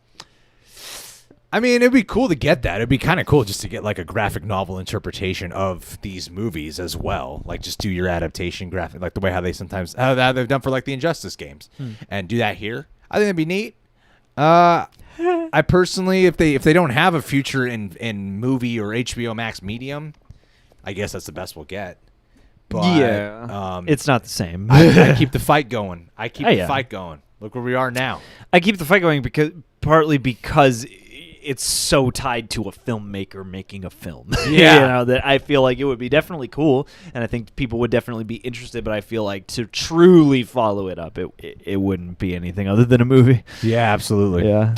All right, so where are we at right now? Thank you guys for everyone who's been hitting the like button. That means a hell of a lot. Yeah. Lois was holding a cradle. Holy shit. I had... Wow.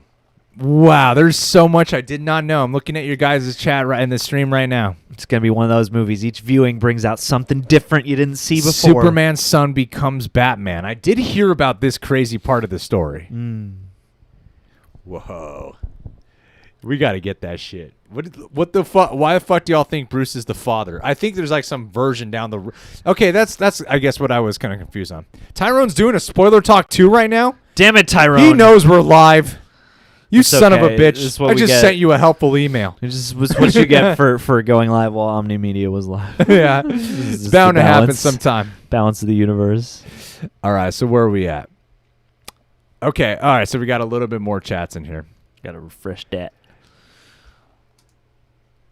And we could also check the Streamlabs, just in case. Getting a little bit acquainted here. Yeah. Did we get Streamlabs? How long was Superman dead? I don't know. I think Superman I was... mean, it this couldn't is have a been good 9 6 months. month roll. They could have, they could have, made some lovin' 9 months prior. Oh, yeah, does Bruce snag Mira? No, we don't have any super chats in Streamlabs. All right, cool. Perfect. You were just way wrong YouTube. We're just YouTubing it. All right, here we go. Back to the yeah, YouTubes. let's do it. We're getting up. Thank you guys so much for being here. If you're enjoying the stream, please hit that like button. We're just adjusting a couple quick things. Don't worry, the stream will exist. We also got make a joke Streamlabs active too, in case you guys want to contribute there, if you happen to want to or able to. A link in the description box. Oh wow, there's quite a few super chats are behind on here. Got a few. Why do we take so long per answer? All right, we got this, John. Don't worry. We so got this. We're already getting Answer it. some questions here. All right. Hey, read my comment. Let's go. Consider yourself read, Brian Hernandez. Rate the movie out of 10. 12. Darkseid without the mother boxes. Guys, this is cool, though. Usually the chat isn't going this fast. Bruce was the father only in the 2015 script and not in revisions after that. You know what? Golly, I can't imagine that was actually real. Are we blurred right now? Are we blurry? Or is that Are we just- lagging a little bit? I think we're lagging a little Is bit. the internet thinking about this? Sorry, guys. Internet's going to lag from time to time, but it'll pick back up as it has been. Yes. So okay. What the funny thing about Martha, I'm seeing this in the chat right now with Martha Kent. So Martian Manhunter shows up as Martha, right? Martha Manhunter. Now, does Martha... Does this conversation? What if this conversation's brought back up in the time when they're at the Kent farm? That's what I kept thinking. Is what hey, if Lois is like, "Hey, thanks for coming to see me. I really needed the encouragement. You helped get me back on my feet, and I wouldn't have been able to do that without you. Yeah. So thank you so much. You know, we'll see the other side of that in Justice League 2 when Martian Manhunter's like, "Hey, I know that was a little weird, but it's the only way. Yeah. Sorry, I promise I won't do that again." So, okay, I've seen that our stream is slightly lagging right now. It's picking up with the quality. Apologize about that, guys. It'll pick up. Does happen from time to time. It'll happen from time to time. You know how this goes, but I appreciate it. I think it also might just be on some of it's on our end. If it's nobody, if there's no new ones in there, Someone's saying they sent stream elements. Oh, well, we can open up the. That's why. How do we open that? Well, let's. You open it, John? Yes. Hold on a sec, guys. Just give us a sec as we're getting this a little bit readjusted. But I'll answer some questions in the chat right now. Favorite part of the movie was probably the moment with the actress from when she gets the ATM part. That was one of my favorite parts right there. Mm-hmm. Yeah, absolutely. That was beautiful. That so was we got such a some great stream elements. We sequence. need to adjust that. That's not adjusted. Do it later. Would you guys really want Emilia Clarke for Mira?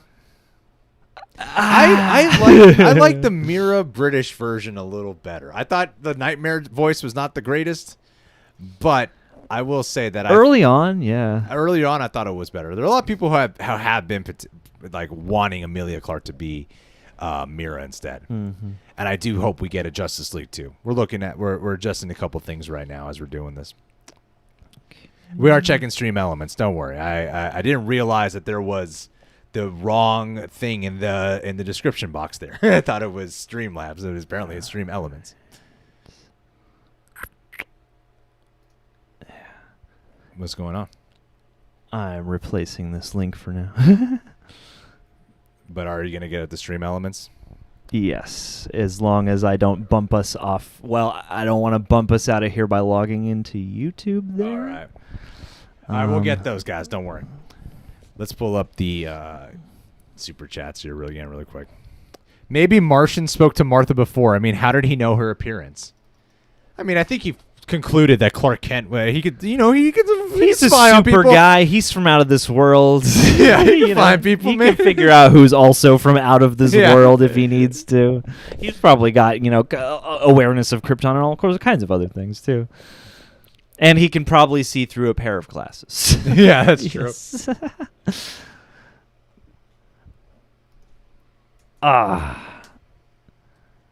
What was that? It was a place filler noise while we get back sorted. Sorry, guys. Give me you gotta give me 1 second while I'm adjusting something right here. Promise we'll be fully focused in 1 second. Just got to get this done. It's really important. What are you trying to do? I'm trying to adjust this. Copy that. 1 second, guys. Just give you 5 seconds, 10 seconds. John, rap for them. Take your shirt off. Keep them entertained. We're losing people. Guys. We're losing dynamics as I'm fixing this The thing. that's going wrong Joker with is this getting thing. broker with the Al Roker. This is just good. some This is Eminem. what we need right now. And oh goodness, Martian Manhunter, you guys. Do you want to see a solo movie from Martian Manhunter? Do you like Harry Lennox that much? You're holding the fort down right now. I am appreciate just- this as I'm fixing this. Appreciate that. Any old time, man. Always, always, always. A 1 out of 10. What would you rate this? Oh, okay. I give it an 8. Gotcha. All right. Okay. Now that we were kind of quiet and unfocused for a while there, we're getting back to focusing properly. Okay. Here we People go. would let Amber Heard shit on their bed, so that's good. I'm glad we established this in the chat. I mean, all right. Here we go. All right. So we got some super chats here that we got to catch up on. Let me fix this really quick, and then we're good to go. I noticed Adam right away. Oh, Ryan Choi. Adam, man. Hmm? Oh, yeah. You called him out before they even said his name. Oliviero Vasquez. Ooh, that's a cool name. I like it. Hey, apparently 2 Godzilla clips dropped, and we got to just stop this stream right now. Well, let's we'll shoot them during the stream, edit them during the stream. We're getting close. He has telepathy, Martian Manhunter? That would make sense. Yeah, that he can read minds. Okay, I appreciate you all for clearing that up. That's like the #1 commented thing right now.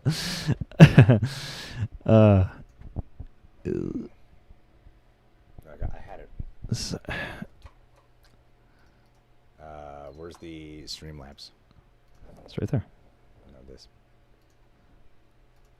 Hit the eyeball. There you go. There we go. Oh my God, that's what I couldn't figure out this whole time. Thank you guys for waiting. All right, where are we at? I had it, John. You just fucked me up, man. That's what I'm here for. All right, here we left go. and right. There we go. Got it. Fixed it. Thank God. All right. So Gnome Cyan says, love the film, love the score. Hated the needle drops. All the actual songs were way too on the nose, borderline cringe in my opinion. Love you, fellas. I don't know, man. I think because there's so much of this is ZACK SNYDER'S Justice League. It's like if I watch a movie that's a film by Quentin Tarantino, there's going to be things that I'm like, only Quentin Tarantino would choose this song. And that's kind of the way I felt with Zack Snyder's soundtracks in this movie. Was like, I think one of the most complained about ones that I've heard is actually the Aquaman one. When he's like taking off his shirt, walking to the shore. And I'm like, I think this song works great here in this moment.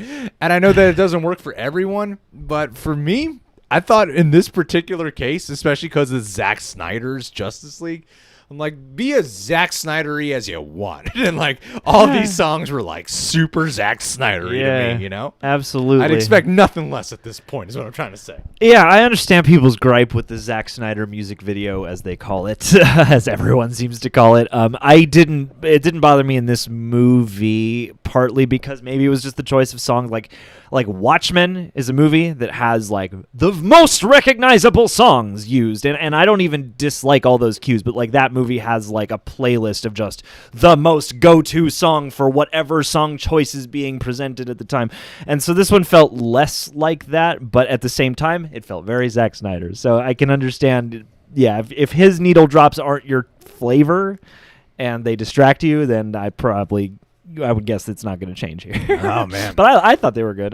They didn't distract me because they weren't the songs I was as familiar with. So, yeah, I think that's another benefit too. The song choices is like I don't know those songs as well. So it's not all along the Watchtower. My personal taste, I'm like, yeah, okay, this kind of sounds like a new song. yeah. Joe Kerr says fire Walter Hamada and restore the Snyderverse. Yes, sorry. I mean, I guess it's the point we're at, you know, like I happen to like most of the DCEU. I wish they could just figure out a way to properly work together. I felt like they backed out too soon. I felt like they hit the panic button too strong after BVS. Yes, absolutely. Like after BVS and then with Justice During League, they BVS. just stepped in. They were like, let's just fucking do it. And I think if they just let Zack Snyder even get to like a 3 to 3.5 hour film, even with like if we had this version, but like in a 3 to 3.5 hour version, I think we would have stuck around for it. It's Justice League. It's an epic, bring them all together movie. I think and if it had good reviews, we would have stuck around.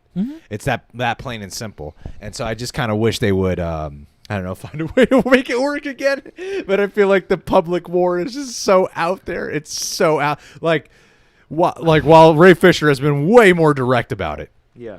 Zack Snyder has he's said enough to know, like, yeah, he's got some feuds with Warner Brothers, you know? He's got some shit with Warner Brothers. He's got that he'd have to hash out before ever working with them specifically again. The credit always goes to HBO Max. Jeez, that would be awkward. Yeah.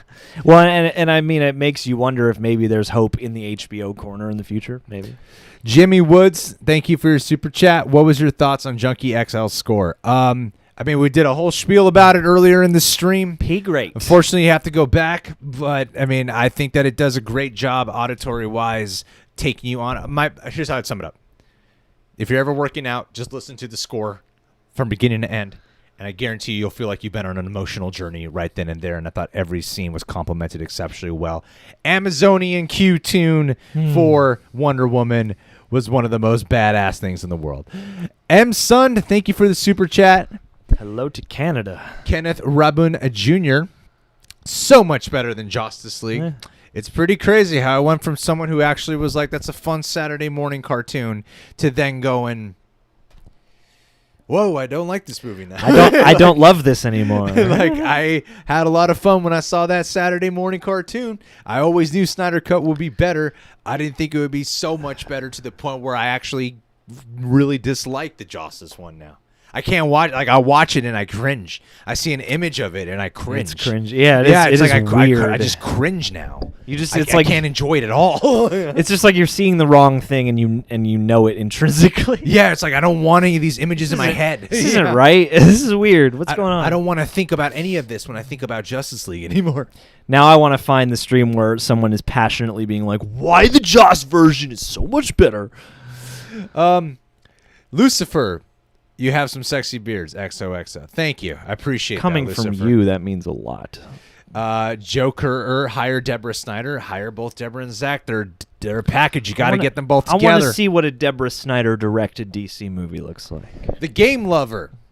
Thank you everyone for the super chats, by the way. It really means a lot. I love this movie, but I don't think it needed to be 4 hours long, but it was still worth it. You see, look, did we want to sit in these fucking chairs for 4 hours and watch a movie? Like, no. Initially, we didn't. Like, there was a thought process too of like, do we want to sit here in these chairs for 4 hours? I feel like that would get very uncomfortable, and it kind of flew by for us. And I feel like I wouldn't have it any other way. You know, like, can I see a version of this that's 3 to 3.5 hours? Undoubtedly. I can't see a 2-hour version.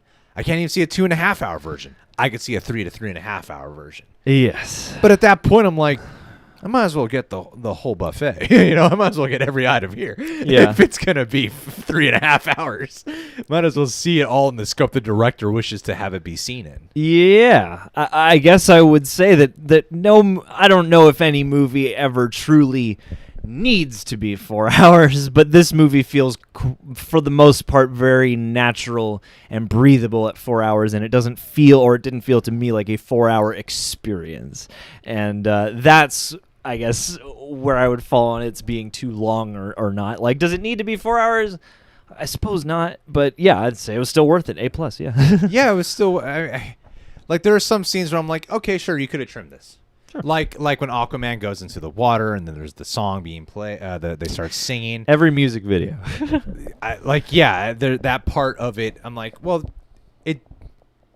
to me, that's a big that's something I've seen on Twitter threads of people really going back and forth about Aquaman diving into the water, and then them singing and smelling the sweater or holding the sweater close.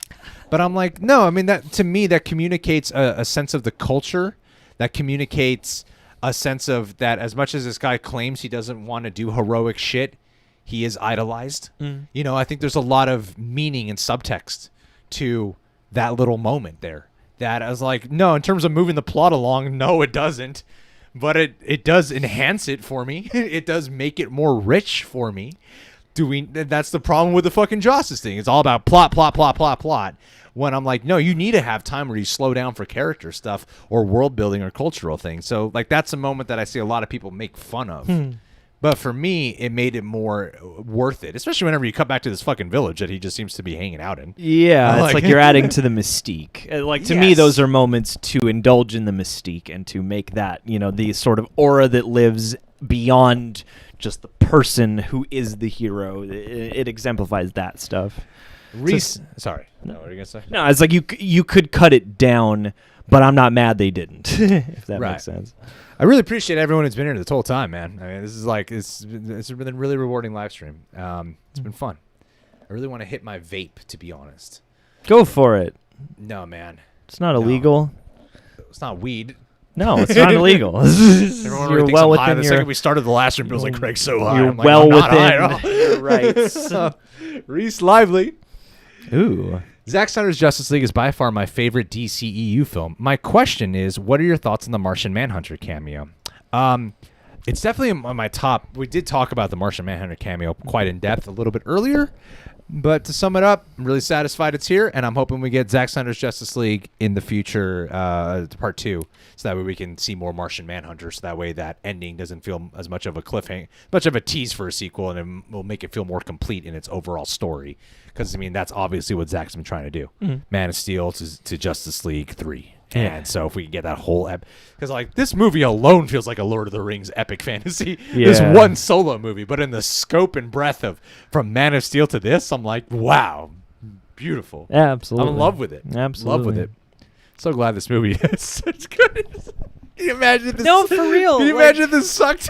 Well, it's good, and also it seems to be quintessentially itself. I don't know. Like, there's something very graceful about how it came out, and it could have very much not even been that. So, like, I don't know. There's something very special, I think, about the circumstances of how this came to us. Well, the pacing works beautifully because it starts off slow and it slowly ramps up. Yeah. The pacing slowly picks up. By the time you're in the last hour, it's moving quite quick. Yeah, absolutely. And it gets there. It earns its way there. and it doesn't feel like we're rushing to get to the end. Yeah, it builds momentum, over time. Sund, that's Mr. Sunday, who's here in our chat right now. Appreciate that. Do you guys think you would have liked his original theatrical version as much as this one? I think it would have been skewered 4 years ago. I mean, no, I don't. I mean, that's kind of the way, like, whatever his theatrical cut would have been, it probably would have been, I mean, I don't even say probably, most, like, 99% likely, would have been better than the Justice version. But he was in a position where he felt like he had to pare it down, And Jeremy Johns actually brought this up. It was a great point in his non-spoiler review that even if he did a 4-hour version, he had to cut it up into 2 parts, 2 movies. It still would have felt like, because of the fact that it's cut up, part 1 would have ultimately felt like it's just a setup for part 2. Yeah. Like, where would you have done a proper ending for it? Yeah, it would have just felt like like fucking Hunger Games or that kind of shit where you're like, what the hell? This is just a setup. So it needs to be in its full length for it to be the best film. It has to be, like, for it to be the best it could possibly be. It has to be this length. Yeah. Like I'm telling you, like BVS Ultimate Edition versus BVS Theatrical, it's like wildly different experience, Yeah. And that's not even nowhere near as long as this one. Yeah. Well, and that's the thing too, is like, I feel like if none of this would have happened, I just can't help but think we wouldn't have seen this version. It would not have been this long. It would have still had to compromise in a lot of ways. And so I almost feel like, no, I guess I'd split the difference and say it might have been received better than Justice League and not as well as this version. But yeah, I sort of feel like the version we got is largely due to the circumstances it underwent to get here. So yeah, I don't think it would have been loved as much as this. Mr. Vaju, I tweeted an apology to Zack Snyder for losing faith in his vision and doubting him after BVS, but that he completely redeemed himself with this cut. I think it's so important, and that's kind of what I've been trying to do, is lay it out there. It's like when I put out our video, the Zack Snyder, the immediate reaction review, I had people who were like, I remember these guys crapping on Zack Snyder just a few years ago. I'm like, guys, I went further than that. I didn't just crap on BVS. I did a whole dedicated video about why the Save Martha moment is so stupid, and how they could have talked a million they could have times. talked about it. I just went in on it. And not long ago, I took time out of one of our reaction videos to talk about why I take that all back, and I went into depth about, like, I actually love that. In the Ultimate Edition, it makes sense why Superman doesn't say something right up front. The Save Martha moment is powerful. And I really go into, like, extensive detail as to why, to show that I'm not just saying that to say that. Like, I can really specify why it's that great. And I think that's kind of happened with a lot of people with his movies. And we just happen to be one of them, is not liking his shit at first, and we have the unfortunate part of, like, fuck, we put out a video, put out like 2 videos a couple of years ago, and now we feel different. And fortunately, we started feeling different before Snyder Cut was officially announced for HBO Max, and I'm glad. That way I could really feel exceptional. I've always been for the Snyder Cut, but I feel like more enthusiastic about it because of the fact that I really started to feel like I grasped what everyone else was grasping about his shit. And a lot of the early... It's okay to admit it. I think it's okay to be like, yeah, I actually didn't I hated it at first, but eventually I started to kind of get it, and then I started to really get it, and, like, I love it, Well, yeah, because there's also a lot that happens, especially in this kind of cycle that we do in reviewing movies and stuff like that, where opinions change over time for almost any movie review. So part of it is, leave it up because it's a document of the truth. I was won over, and in some ways it's more rewarding to be won over by something that you weren't initially on board with, or that you didn't see the full scope and scale of. And one of the cool things, like, it's a problematic aspect of Zack Snyder's filmmaking across a franchise like this, because, again, not everyone is going to be patient enough to fund 3 giant movies. But, it's also been an experience where, as I see more and more and more of his vision play out, I like it a bit more each time. I love it. Yeah. Every time I love it more. Yeah, and this was, like, my favorite iteration of it culminating, Even the theatrical cut of BVS, I watched that, hated it. The second time I watched it, I liked it a little bit more. Third time I watched it, I'm like, okay, I like this movie.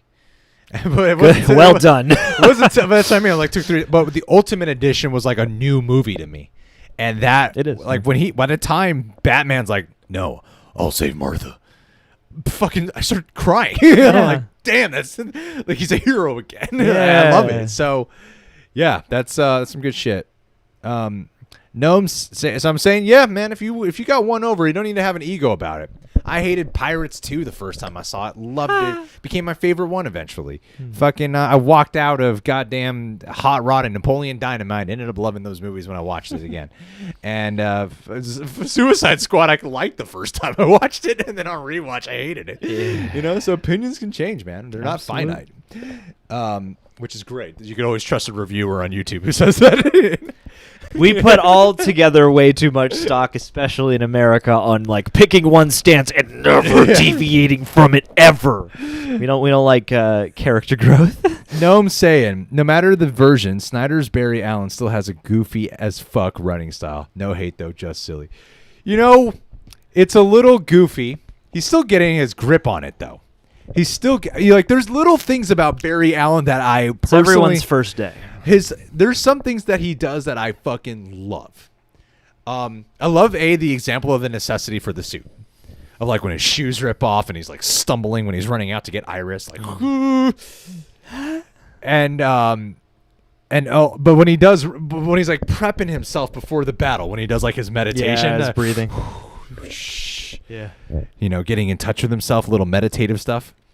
Those little details, I think, go a long way for a viewer like myself in making something feel more lived in and more human.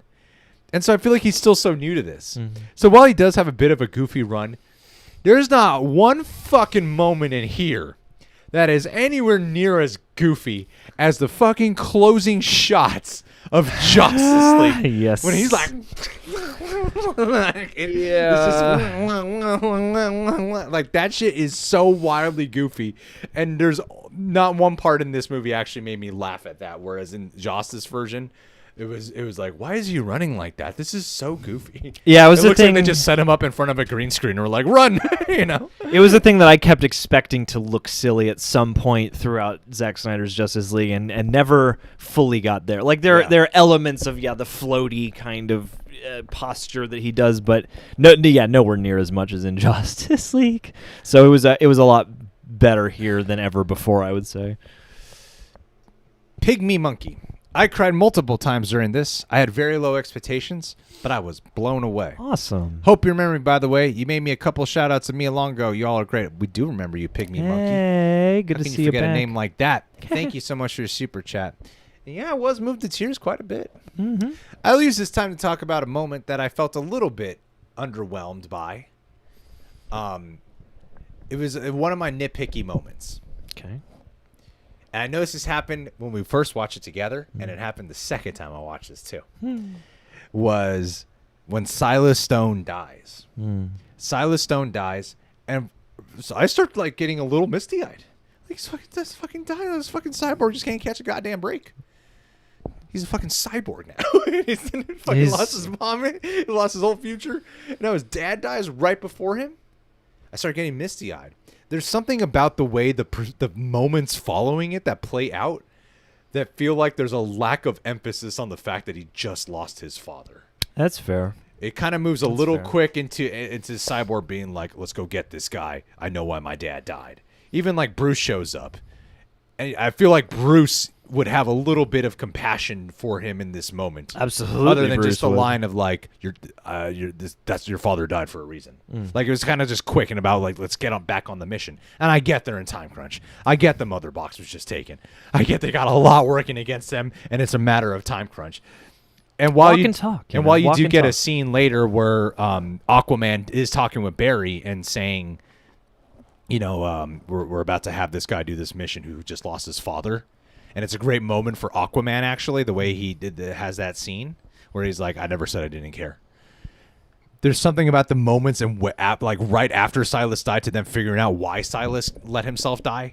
That felt like there should have been a little bit of a heavier beat, I felt, to like whoa, he just lost his dad, and I feel like we're like the Justice League, Batman, they're all kind of moving past this a little quick right now. Yeah, I mean, it's one of those movie conundrums, I think, where it's like, okay, how do we throw a scene in the midst of all the action? But yeah, I would have certainly been pleased to see more of that Cyborg emotional story, you know?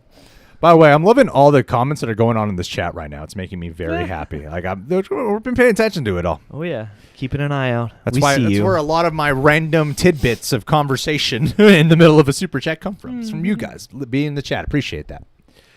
So yeah, but to say the least, I did cry multiple times too. I definitely cried multiple times. It's a tearjerker. Zack Snyder's tearjerker. Zack Snyder's "It's Okay to Cry If You're a Man" movie. It's one of those. I cry happy tears, man. Yeah, tears of triumph, fucking tears of Cyborg joy. Zipping up.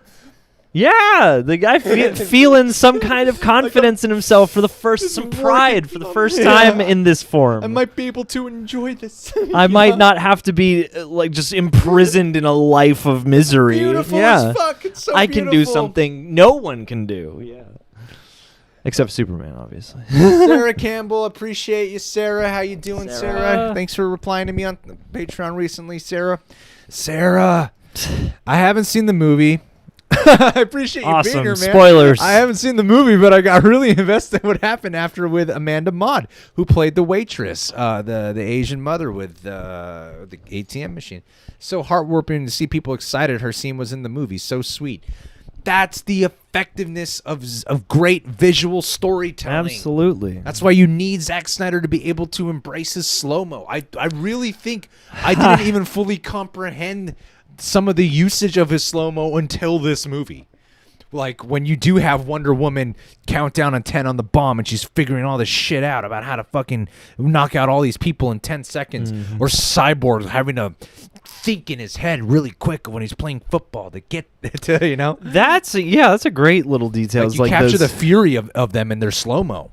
And their thought process, like, you know, it's a little physical moment. They're not telling you, but yeah, you're watching like how they assess the scene before they do the cool super shit. Yeah. In real life, human beings are like having thoughts move at a mile a minute, you know, like super quick.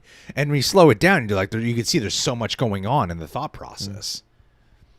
And plus, it just looks fucking cool. Yeah, I mean, it is a satisfying. I don't know. I mean, I wonder if somebody out there has made just a super cut of all of them, because I got to feel like, you know, if you remove them from the context of the films, even people who are haters on them probably got to admit they're effective little audiovisual tone pieces. You know. You know, I am so grateful for this live stream. Like the fact that we have been live for almost 2 hours and we have had a consistent 1.3 to 1.4K viewers this whole time really warms my heart, and I appreciate it because we have really taken our time with deep diving into this, and I feel like we got so much more left in us. Oh yeah. And just to give you guys an example of how behind we are on super chats, this is our bar that we're dealing with here.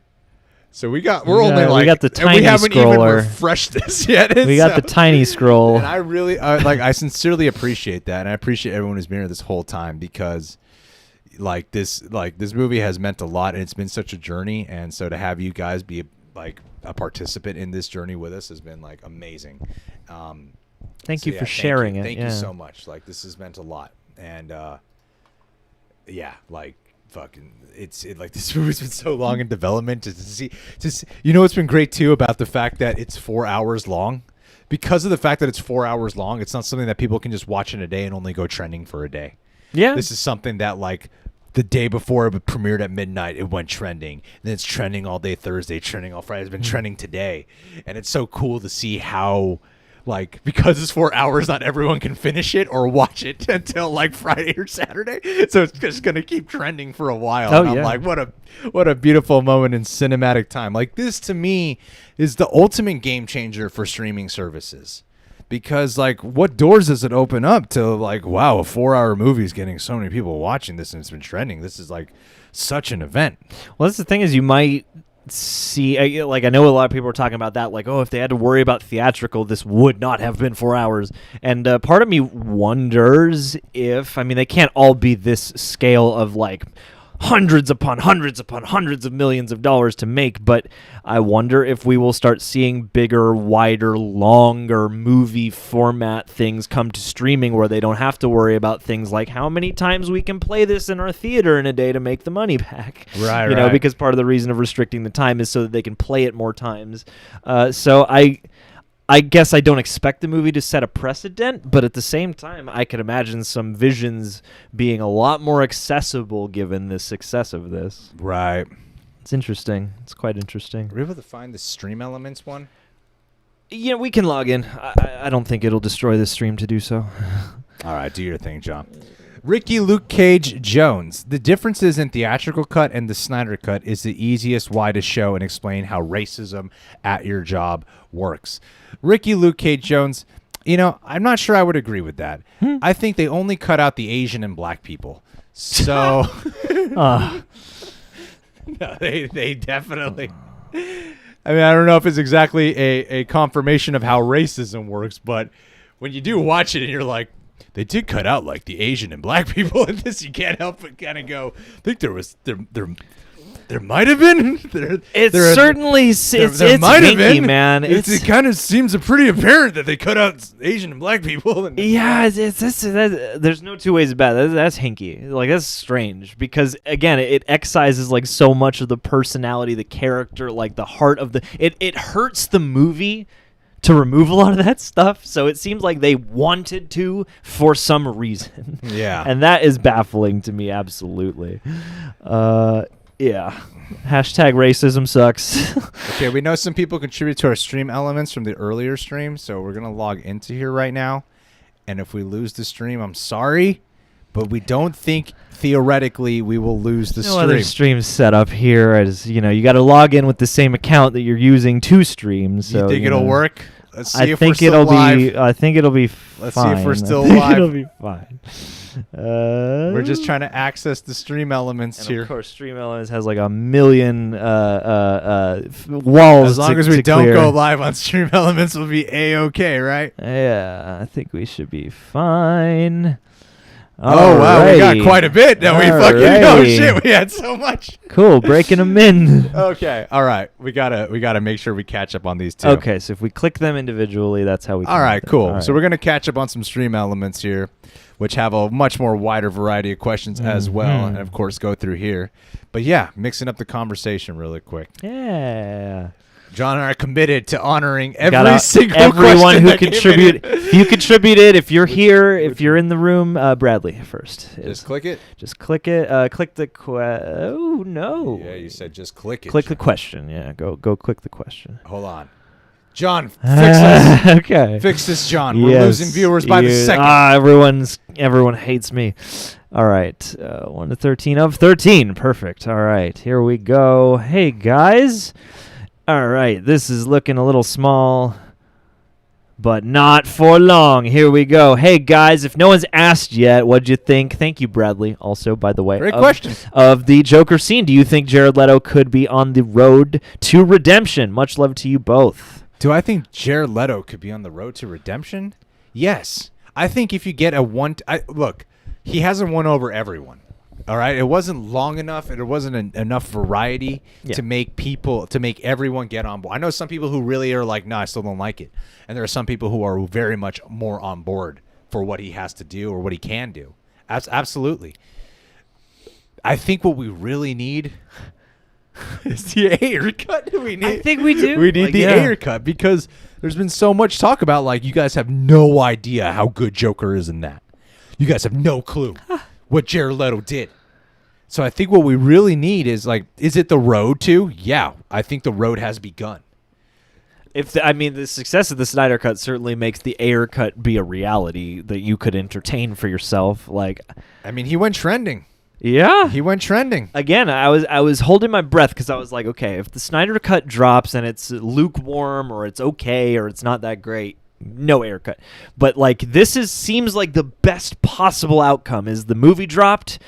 The fans who wanted it love it, but also people who didn't want it are also being like, damn, I'm actually surprised by how much I like this. Oh, are we lagging?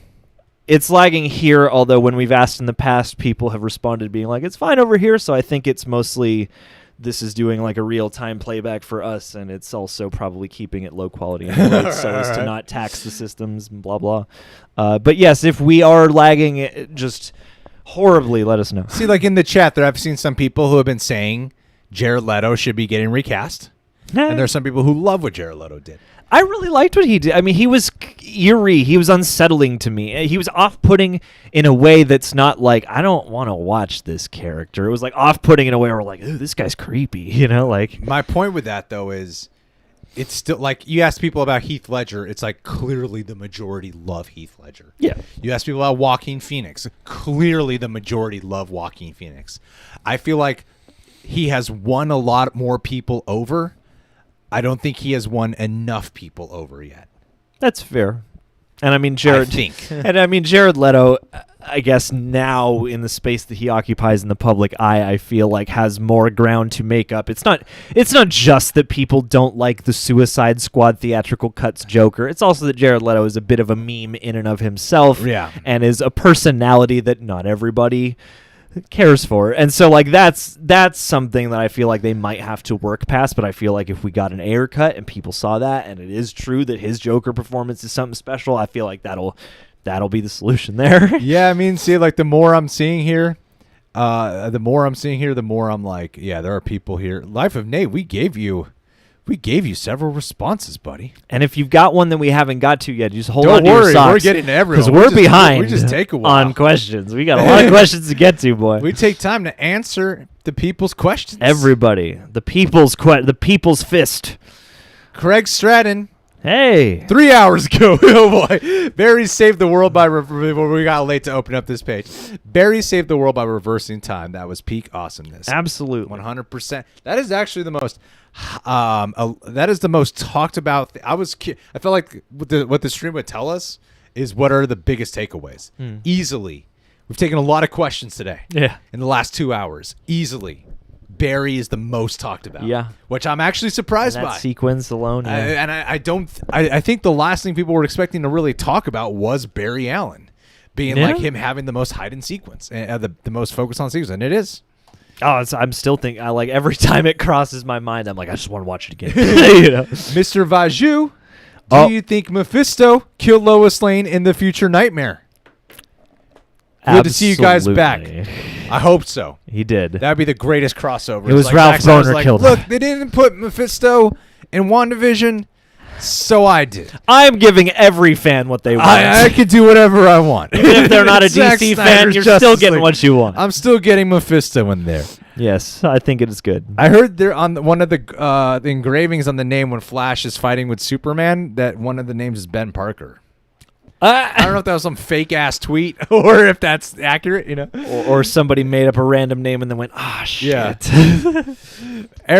Eric Horseman, long time loyalist here, long time no see. Totally think the Zack Snyder Wonder Woman is so much better than Patty's. Wow. Never thought I'd ever say that. Was going to ask you about this, but you were literally answering as I typed. How funny! It was really honing on early. But leading up to the Snyder Cut, I watched the films in order: Man of Steel, BVS Ultimate Edition, and Wonder Woman the night before watching Zack Snyder's Justice League. I wanted the full experience, and to me, I personally would have to agree with this. I'm not just saying it. Like, her portrayal of, like, badass Amazonian warrior, like, I love her in that first Wonder Woman movie. I fucking love her. She's amazing. But her portrayal here is just, like, so lethal, so godlike. Just the fact that she shows up to that heist with no sword and it's just like fisting everything, everyone. She's just putting her fist on all their asses. And like, man, Zack Snyder did whatever he wanted. Gloves. With the lasso around her arm. Rectal exams in this movie, goddamn.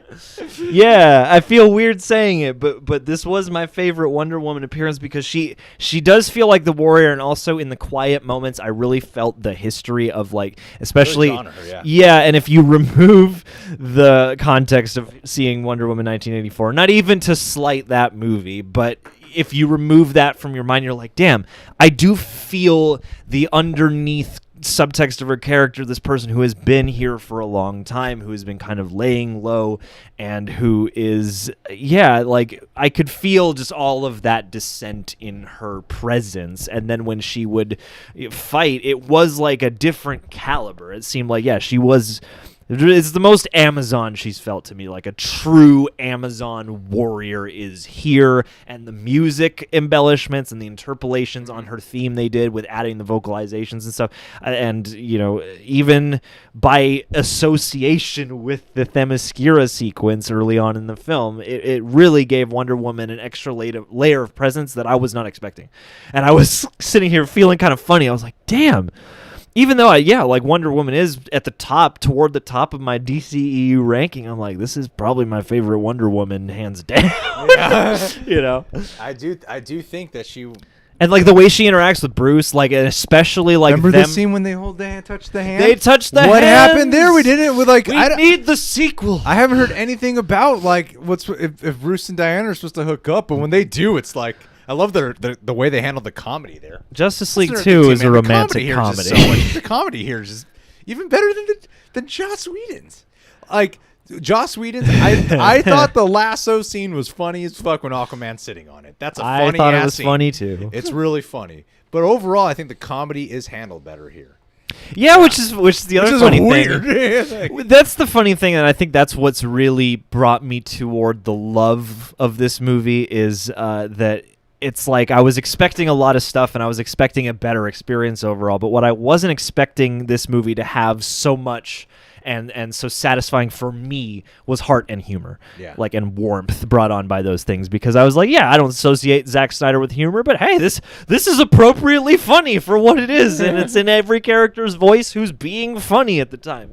It's great, So, Flev Doran, thank you, Eric Horseman. Flev Doran, thank you, Flev. Another one of our loyal patrons has a couple of ones here. Hi, guys. And man, like, how many people are here in the stream still? 2 hours, like almost 2 hours combined with the fail first stream.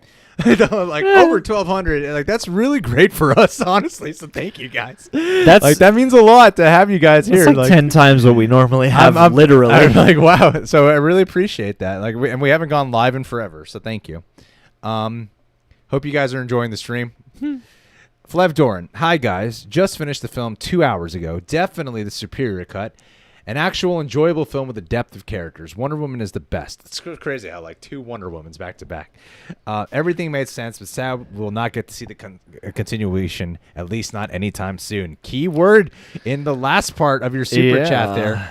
Don't know if I can stay up for the stream if it restarts again. Hashtag restart the stream. Hell yeah, we did. Woo! Just want to say how much WB left out of the OG release. All that character built, Darkseid, Martian, they could have fit all that in theatrical cut. Why WB? Why?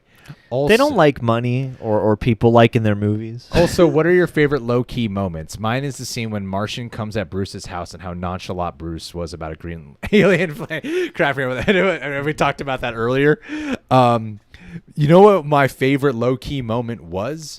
There's two. They're two very subtly played scenes. And it's actually surprisingly easy for me to answer this. It's when they're digging up Superman's grave. Yeah. When that starts. And that whole interaction there between Barry and Cyborg. Like, if there's one thing that I felt was actually missing out of a 4-hour movie for me, if there's one thing I felt was missing, and that's just because I love this beat so much, was when Flash looks at Clark's grave and says, "He was my hero." Like, wow, that's powerful. That's beautiful. And then you go to this conversation with the Themyscirans and Atlanteans, Amazonians, Themyscirans, Amazonians and Atlanteans, and like you have Aquaman and Wonder Woman talking by the van with each other, and them talking about the history of where they come from and the phrase that connects them. Yes. Like, that scene I really love. And I really love too when a scene I brought up earlier when Flash is talking with Aquaman and Aquaman's like, we're going to have Cyborg do this mission after his dad just died. I forget the exact dialogue. But Flash looks at him and says, "I didn't think you'd care." And then Aquaman says, "I didn't say that." Just the look he gives, like fucking Aquaman's performance in this. They're all so good in here. Yeah. Like, and the quiet, like it feels like out of anyone's performance that feels wildly different. For some reason, it's Aquaman's. It does. It really does. Because he feels necessary. He plays it so brooding and straightforward, and like he embodies that role so well of like the guy who doesn't give a shit, but underneath he really gives a major shit. Yeah, yeah, and he's not too much of a cartoon character or anything. Like, there's a quiet gravity. It's not the most yeah. fleshed out. Yeah. Like Cyborgs and Barry Allen's, like those are the most fleshed out. Yeah. Wonder Woman's does feel different, but it's more of a better reinterpretation. Whereas Aquaman, I'm like, oh, you like feel like a different dude to me in this movie, you know? Yeah, 100%. I mean, you took the best ones. I'll throw in Barry and his dad. Like I really like those scenes with Billy Crudup, and especially by the end. Like that was one where I mean, we've seen again. We know that that's part of Barry's story, but we've seen this type of progression a lot. But by the end, especially when he's like, that's my son. He's got the job. Oh, like, that brought me to tears, that man. was so touching to me. Like I really loved him and his dad together. It's so weird to feel like we're 2 hours into a stream, and there's still so much more to unpack. I know. It's like we only just got to Jason Momoa's performance, which again, like hopping around all over the place. Him across the movie, like I really liked what he did, because again, like it's a character that you can then see, like he's totally the kind of guy who could be like badass, my man. Yeah. But at the same time, he did have just like this wholly different presence that was like quiet but strong. Yeah. And I really loved it. I personally thought. It's weird, I'm not just saying it out of like rose-colored glasses. This is my favorite Wonder Woman portrayal. Maybe it's not my favorite Wonder Woman journey, but it's my favorite portrayal from Gal Gadot. Yeah. And for Aquaman, I liked him more here than I did in his solo movie. Mm-hmm. He was just more gripping. Yeah, 100%. Like he had way more presence, and like even in his quiet moments I was engrossed by him. Yes. and I was feeling a character. And again, it's weird to talk about these movies in terms of like I could feel what the actor's homework was underneath. Yeah. But everyone gave me that in this movie. Like everyone, even when they that's what I like. Joss Whedon relies on quippy dialogue. He does. Yeah. Whereas Zack Snyder can capture an actor's performance with just the eyes and the visuals and the body language, which is what a lot of actors have to rely on. Yeah. A lot of actors have these performances where people might not know what they're talking about. They just hopped in. A lot of actors have these performances where they do all this history and homework and know all the characters' background, and they got to bring it all into a performance. And we're probably not going to touch on 99% of what the homework is that they did. Yeah, there's going to be almost no dialogue. And I thought Jason Momoa really brought that. Yeah. All right, here we go. He truly felt like he was a warrior who could become the king, but wasn't there yet, Bradley Bledsoe, thank you, Bradley. Hey. Congratulations again for your daughter. Hey, guys. Since you answered the Joker question, the first stream, what did you think of the usage of Hallelujah in the end? I could not stop crying personally. LOL. What I find great about that is, Eric Voss from New Rockstars did a great breakdown of the first trailer for this movie, which had like how the reflection of the lyrics matching with the visuals. But this was also Autumn's favorite song. His daughter who passed away is her favorite song. So you cannot end this movie without the credits having that song of Hallelujah. And I think it was the same person who performed that song at her funeral. Yeah, it was a particular rendition, I guess, that was her favorite. Absolutely beautiful. And it's funny because that is such a loaded... It's a loaded song to needle drop in a movie because it is such a distinct, such a well-beloved, such a frequently covered song that this... It's like it's in Watchmen during like a sex scene, right. Whereas this felt like, especially for Zack Snyder, the most true and the most beautiful use of it. A, because it is a lesser known rendition, and B, because it does come as this sort of coda to the experience to sort of remind you who this is all dedicated to. So and it also bringing it back really quick to the thing about performances. I want to bring it back to. I think why they might give the best performances and why they might be the better portrayals of, like, even though Wonder Woman's had her solo movie, even though Aquaman's had a solo movie, why we might personally love these portrayals a little bit more is because Zack Snyder's the one who cast them.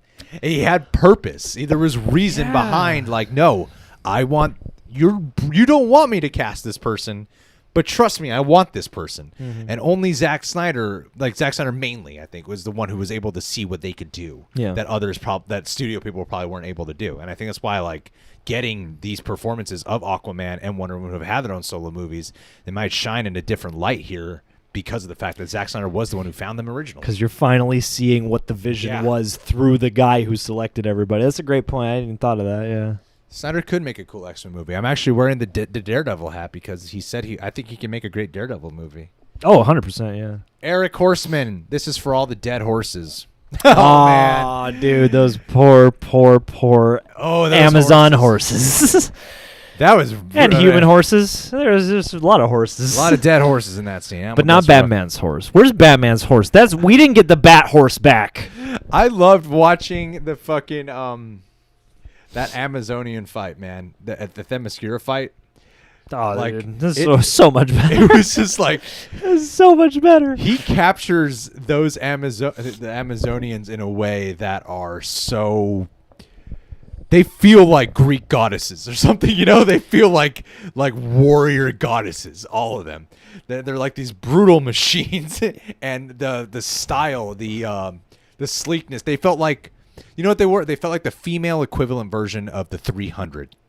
You know, 100%. That's what they felt like. 300%. Yeah, because the thing is, I mean, you know, with the because like they're sexy, but they're not like sexy in the oogly eye kind of way of like half naked chicks. It's like they're sexy in the fact that they are full on warrior women. Yeah, and there's like something they can fuck me up. Yeah. No. I think that is an important thing because you know, and it could have easily been oogly. Yeah, no, it could it's tricky because you would have costumes where you find yourself going, what is the practical? Why would you fight in this? You know, and this movie avoids that, and I feel like especially, I mean, you look back at Justice League and it's like you have less bone crunching, less blood, it's less harsh action, but also, if I'm not mistaken, like the approach to the depiction of the Amazons is a bit different, costuming's a bit different, and this really felt like, and we pointed this out during the reaction, like I loved that a lot of these actresses they got were buff, had full-on abs, full-on like jacked arms, like really looked like a culture for whom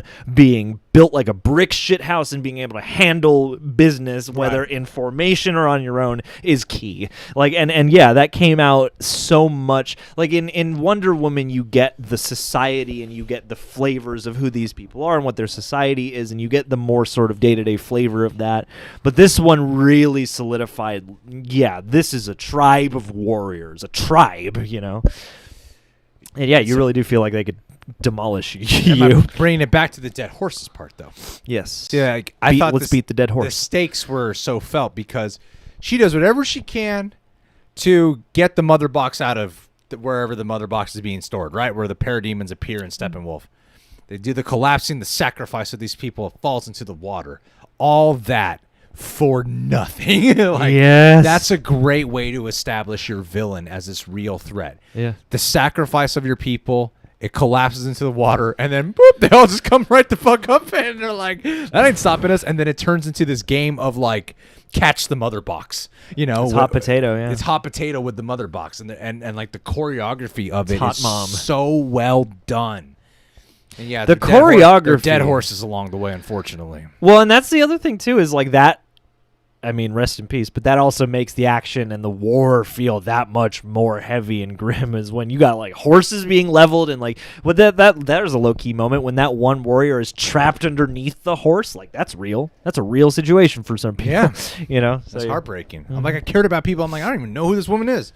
But you feel how much they care and how much exertion is coming out. So it's like a bunch of these Amazons we've never seen. I'm like, no, please, you got this. Please don't die. You know, It's and that's a testament to the direction overall is when you care about ensemble bit players like that too. You know, Jacob. Thank you, Jacob. What scenes, moments gave you chills? There were quite a few. The hot dog. I don't remember that in Justice League. I was so happy with this cut, much improved over the first iteration.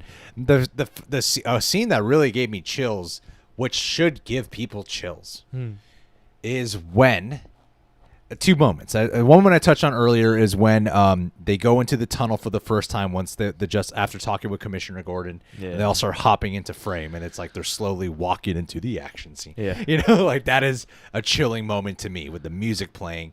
But when you do get the hero shot, when the bat tank, like the slow motion shot when Batman's taking on all these parademons, when he's got the fucking bat tank in reverse, just and then turns around, and then they all they start fucking helping, and the hero shot of them in the air, splash page. It's an unexpected moment for the hero shot. Yeah. It's unexpected, where most of the time you could kind of see that coming. It feels like kind of pushed in. There, it was one of the most earned hero shots I'd ever seen, and it's a visual way of showing the Justice League has united. Yeah. Like they've been united, they've been working together, but this is the first moment in the whole movie where no one's had to communicate. But they know how to read each other, and they're working together and helping each other out. So that hero shot is fucking... I'm getting chills in my nipples right now just talking about that moment and why that moment works so well. It is a fucking well-earned ass moment. This isn't obvious necessarily, but for whatever reason, I was very much enthralled. It was one of the few times during the movie where I checked sort of... Someone crapped their pants watching this movie. Yeah.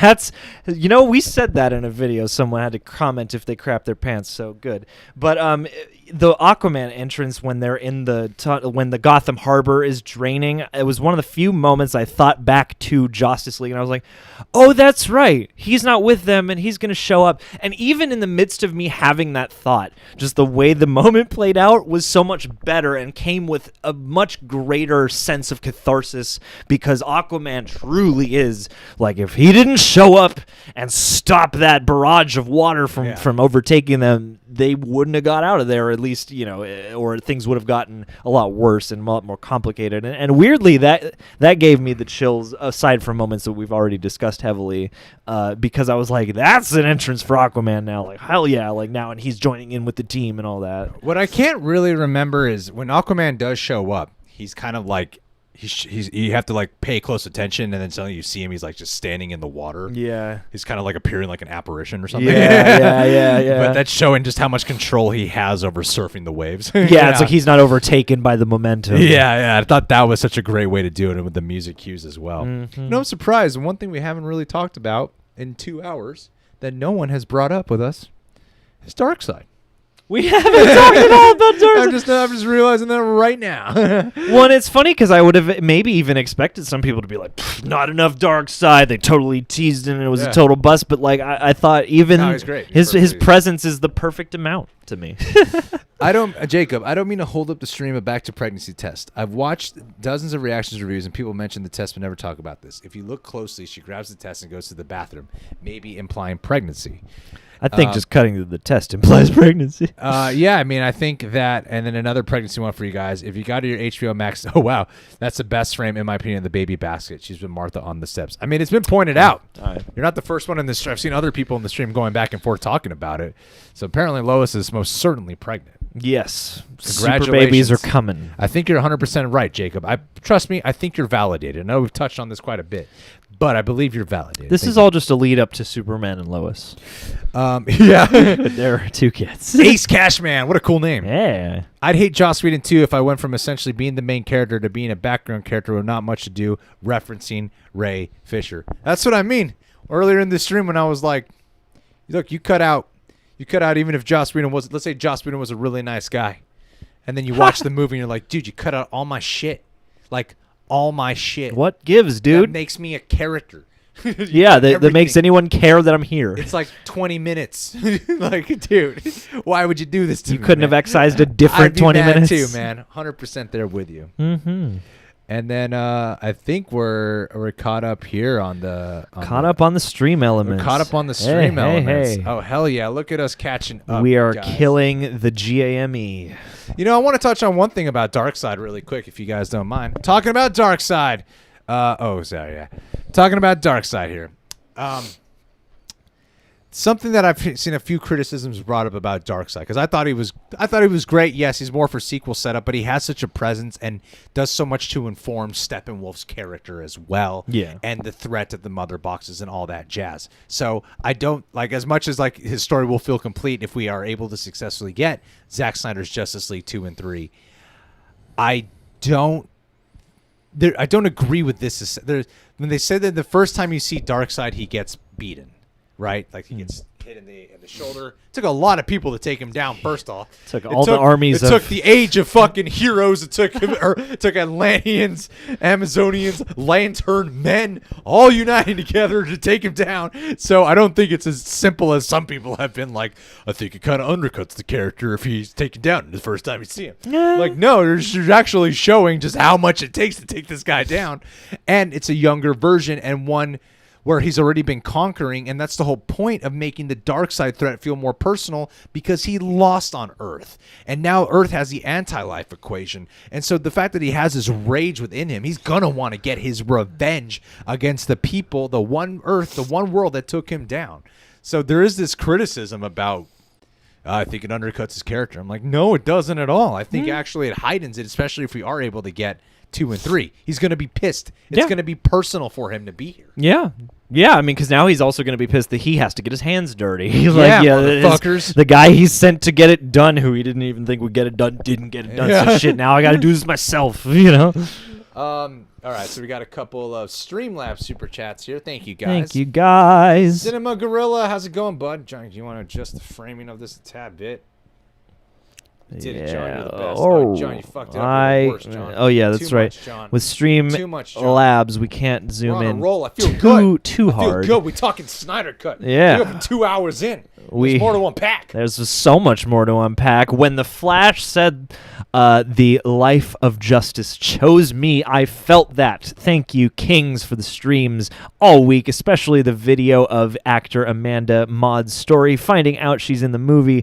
Comrade Cyborg is real, redistributing the wealth. Thank you. Comrade Cyborg. Please start that. Please go. Like, I want to see on Marxist memes Comrade Cyborg. Just please. Dude, when Flash said the line of justice chose me, I felt that. Absolutely. And Amanda Maud, what makes me happy is just what Amanda Maud, for those who are just hopping in, just a little refresher, is that she is the woman at the ATM who Cyborg helps get $100,000. She did not know if her scene was in the movie or not, and she couldn't access the film when it premiered. And Joss Whedon didn't text her back. And Joss Whedon didn't text her back, and Joss Whedon said, "You're Asian, you're out." So, Walter Hamada sent it down the line. Walter Hamada said, "No Asians. I'm the only Asian in the I'm the only Asian." Now that my name is so public, this is all the room we have. So, her performance, I'm glad her scene has been landing, but like to see how much she's been embraced on Twitter, and she actually retweeted our video as well. Like that to me, you do a lot of these videos, and once in a while you might get recognized. You see Zack Snyder knows who Tyro Magnus is and got recognized, and that's fucking fantastic. And sometimes we're recognized by filmmakers, and that's great. But there was something so personal about this. Like, literally, when John walked in, he didn't even know about that. He didn't know about the story of Amanda Maud until I said we're going to film this.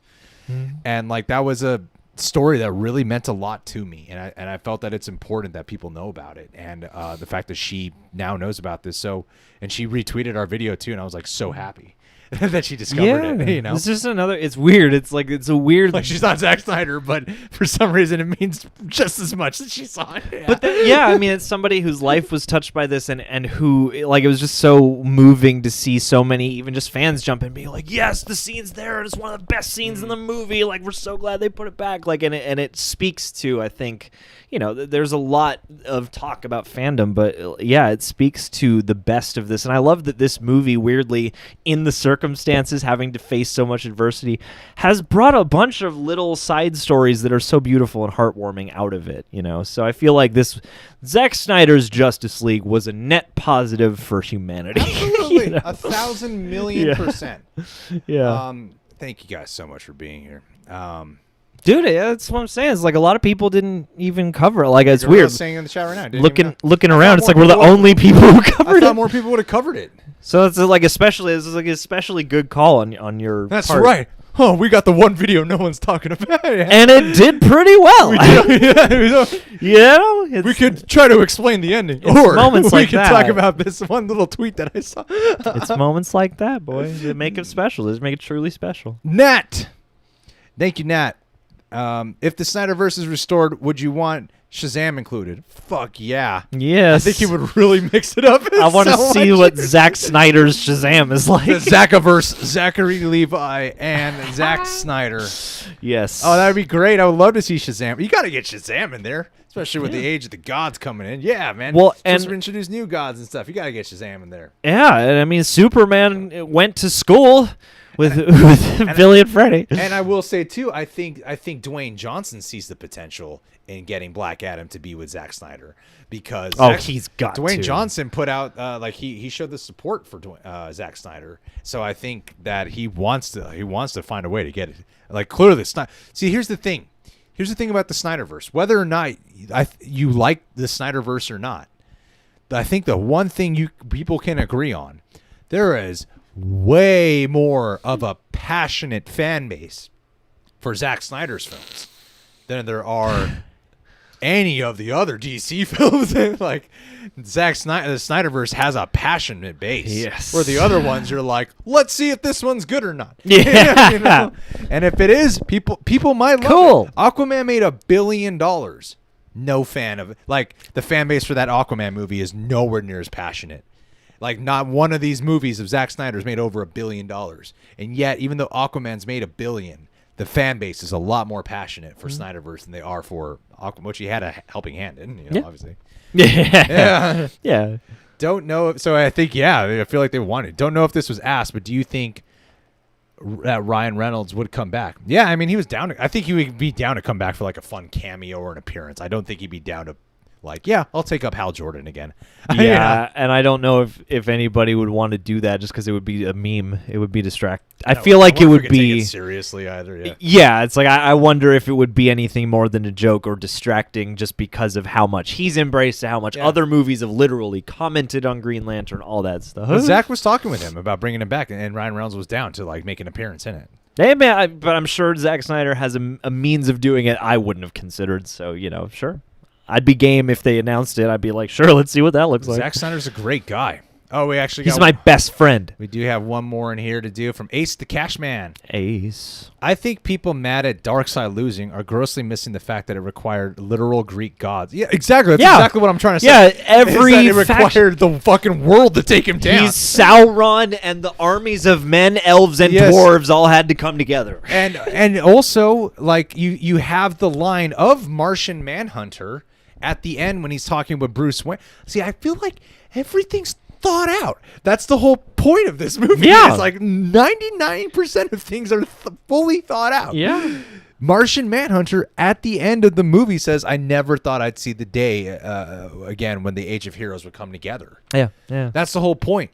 Is that in order to take down someone like a Steppenwolf or a Darkseid, you need the Age of Heroes. And not even this Justice League group equates to the level of strength that the Age of Heroes was in that battle where we saw Darkseid get taken down. Yeah. But in Darkseid that didn't even have the Omega Beam blasts. Nope. Well, and the other thing, too, I keep sitting here thinking is, technically Darkseid didn't lose, Steppenwolf lost, and everyone on Darkseid's side of the boom tube was like, this guy's going to fuck this up. Oh, no, I'm saying Darkseid losing when he first gets in the first battle. That's what I've been talking about. No, you're right, yeah. Because that's the whole point. Is like it was an unprecedented moment where everyone came together, and that was the only way to make it happen, and it hasn't happened since.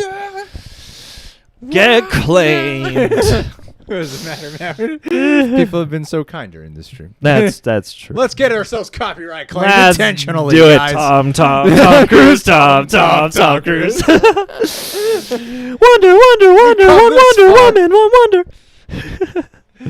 All right, here we go.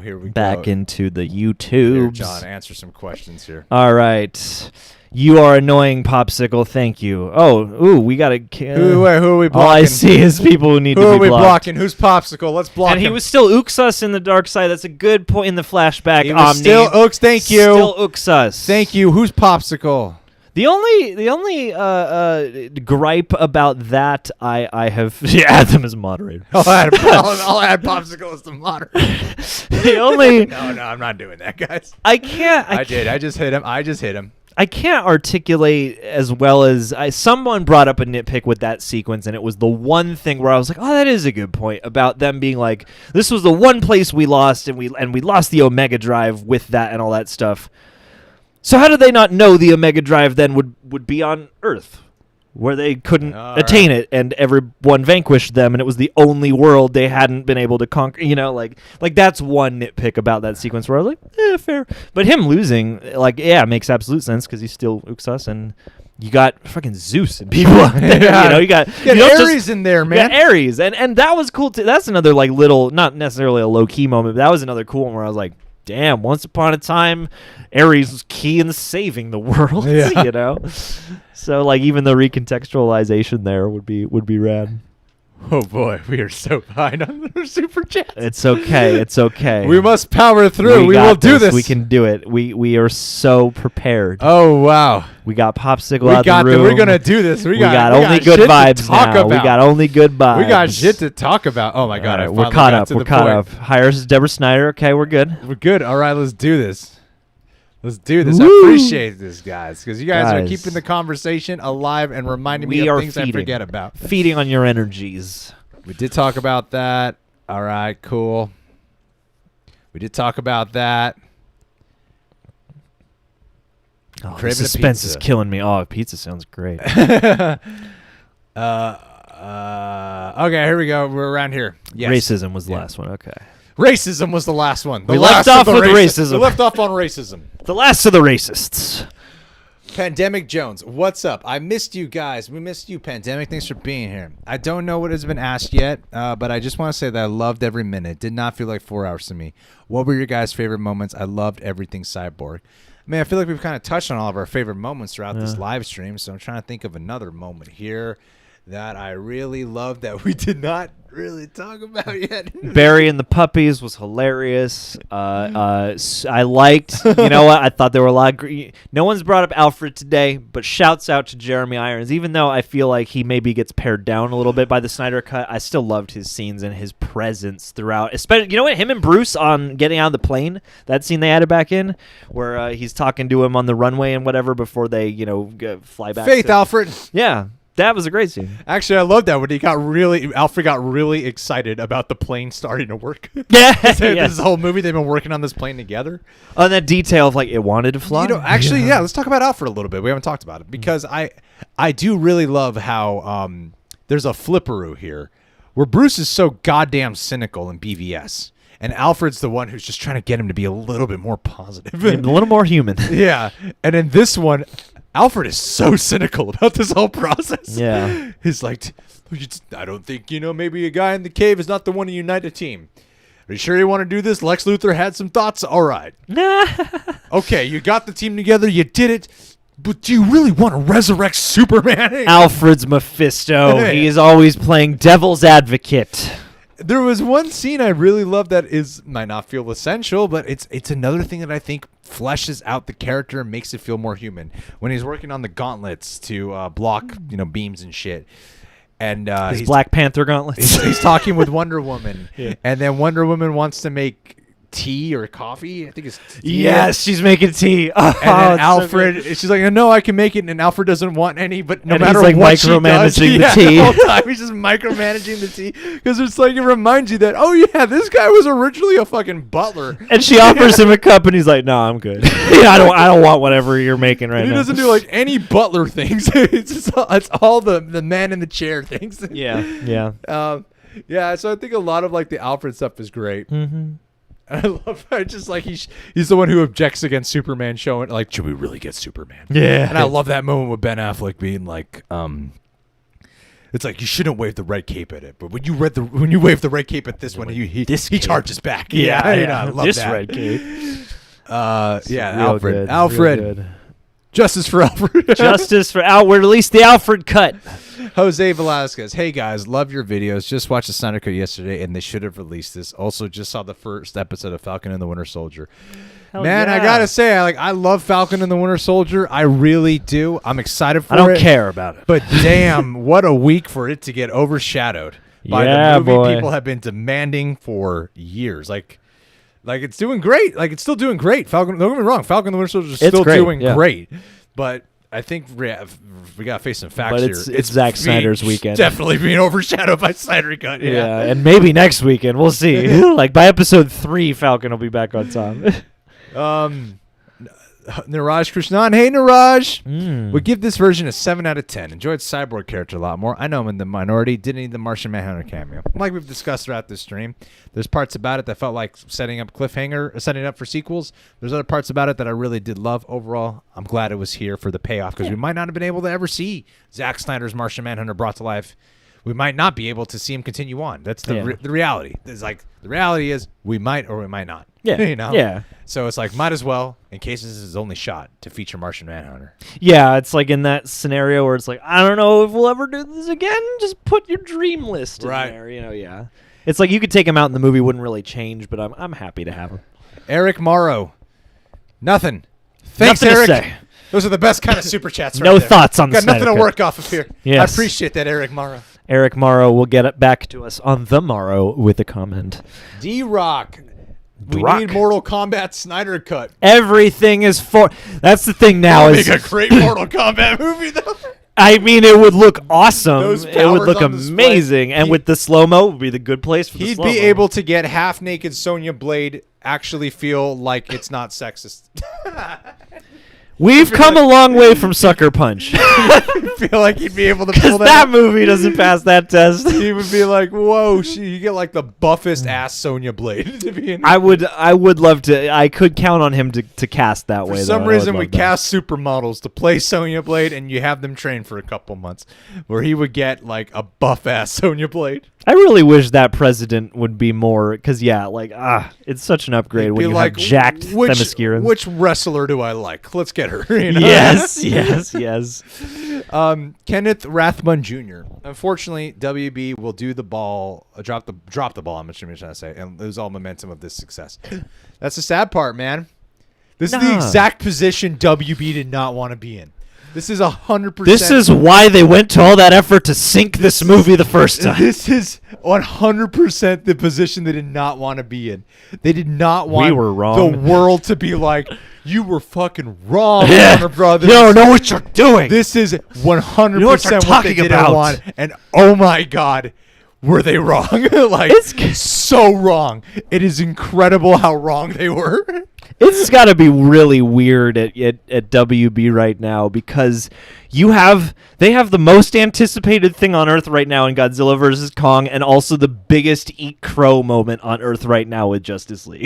And then you also have things like Mortal Kombat. It's like there's stuff that they have that everyone's psyched about, but this is like such a big, loud, obvious like, what were you guys thinking this whole time? Like, everything about the comparison process of these two cuts seems to come back to, what was even the philosophy of the Whedon cut from your guys' perspective? And with the knowing how much WB interfered by how vocal Zack Snyder and Ray Fisher have both been.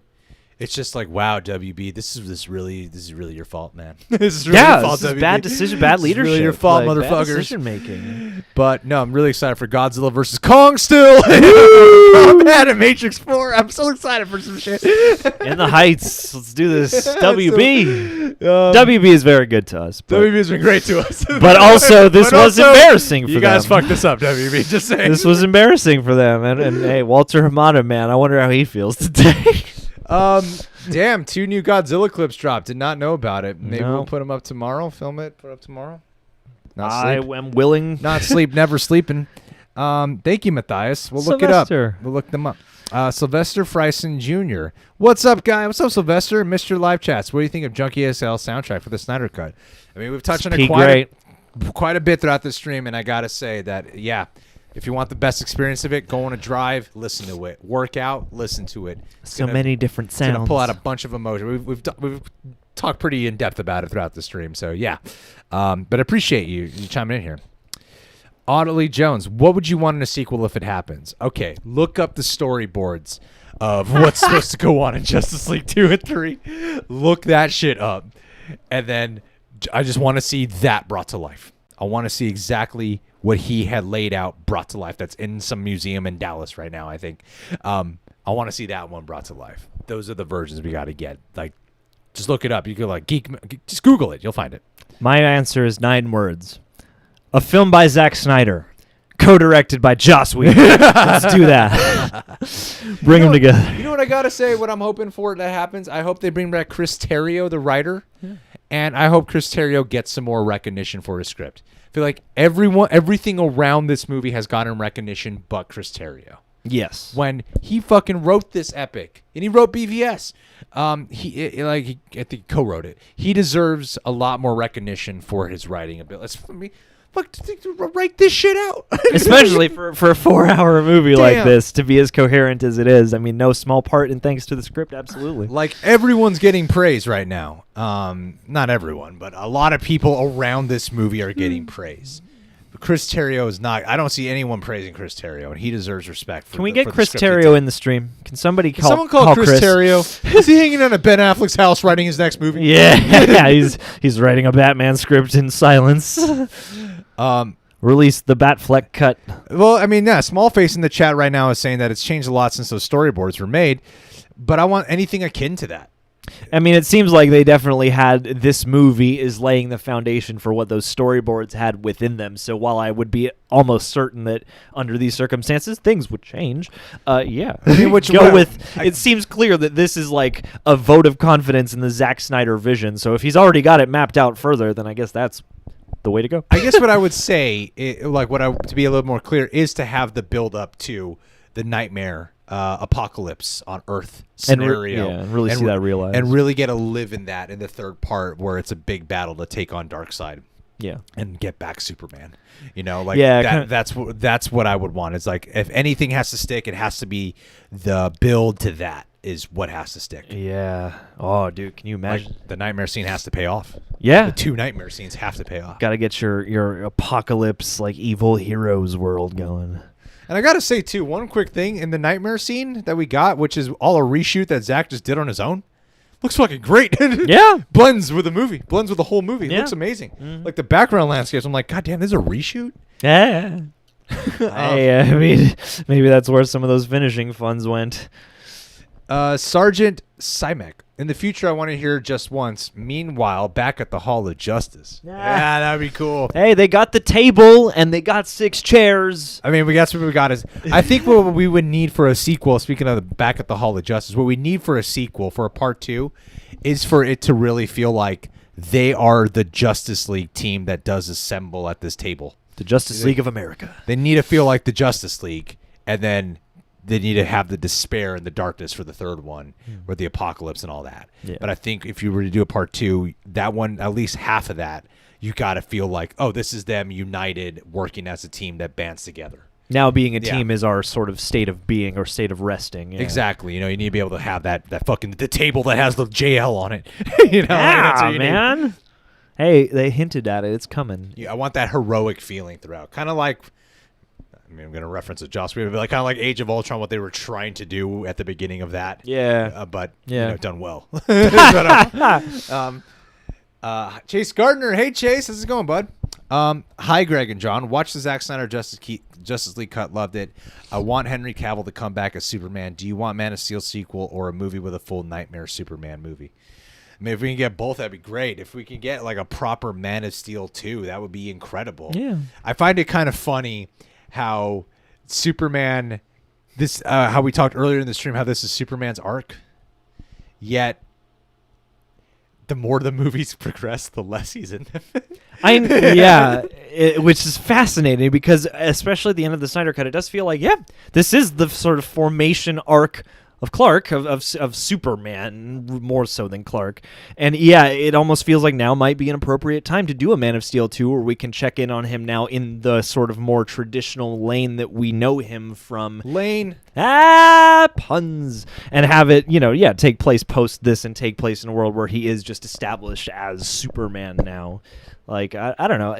After this build-up, it does feel to me like BVS and Justice League are, in their own ways, also sequels directly to Man of Steel. Right. So, yeah, I guess while a Justice League with a full-on Knightmare Superman seems a little more natural coming out of this, I think it would be cool to kind of zero back in on the one character now, especially after such a checkpoint as Justice League feels. I mean, that's what I mean, though. It's like I feel like Zack Snyder has a future with HBO Max, and I think like if they wanted to do another Man of Steel on HBO Max, people would tune in. Sure, yeah. And then with theaters reopening, you can start doing your limited releases. One day we're going to get the Snyder Cut on IMAX, and you best bet I'm going to be there. Mm-hmm.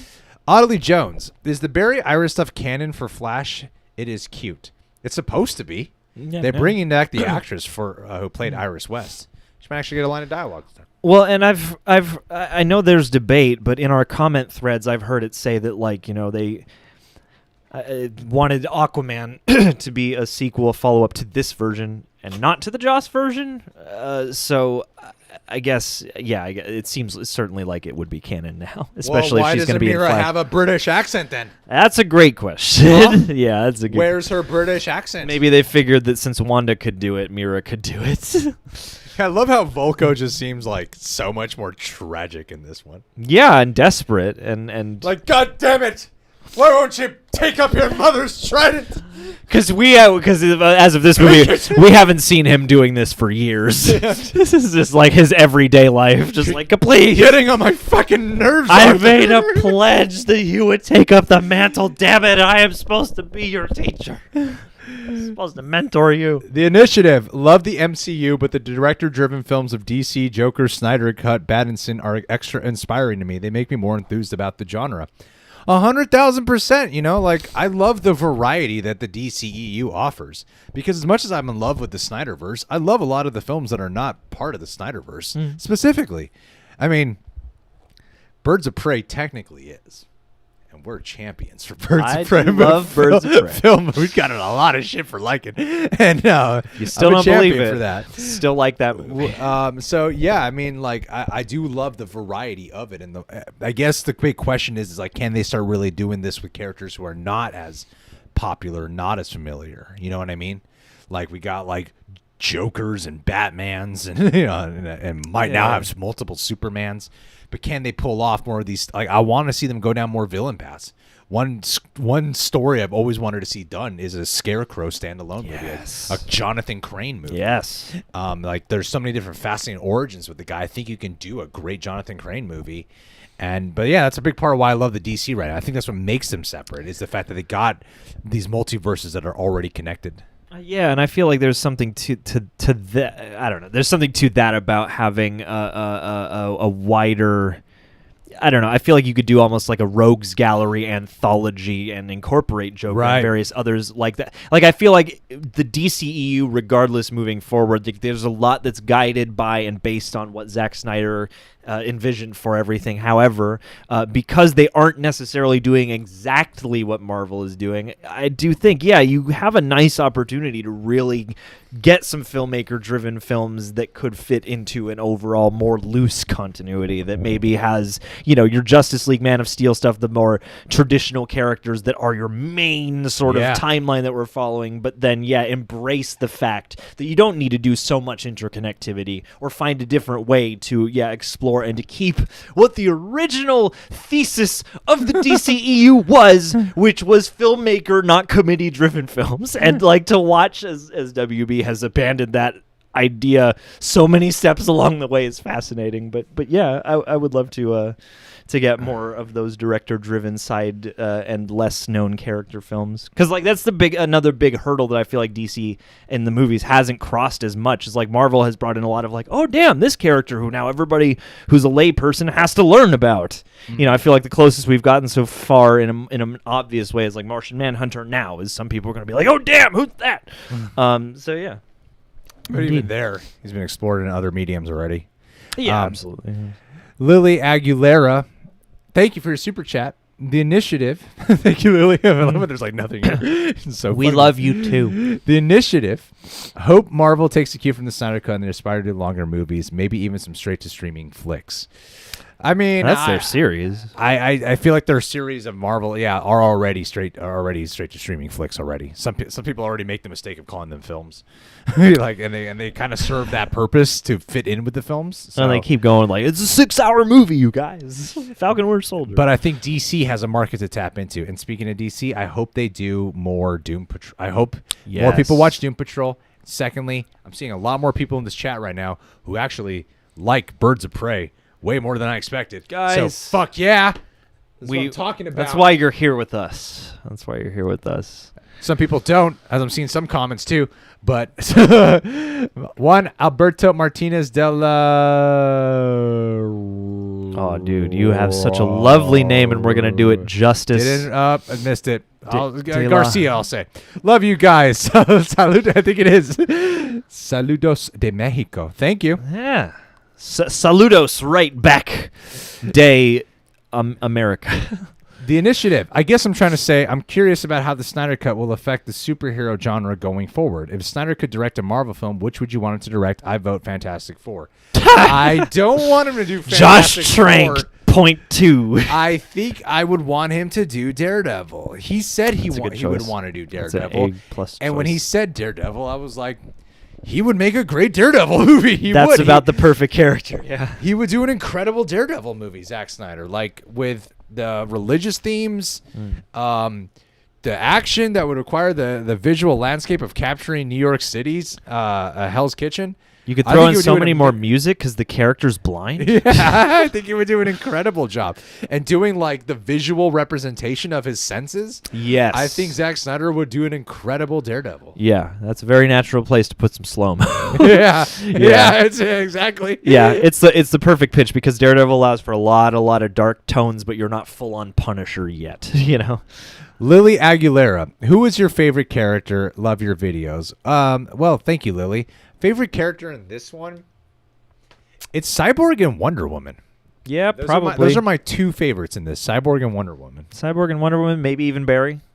Maybe even, Batman 2. Maybe even Clark. Maybe Aquaman. Alfred and Steppenwolf was actually pretty good. They're all pretty good.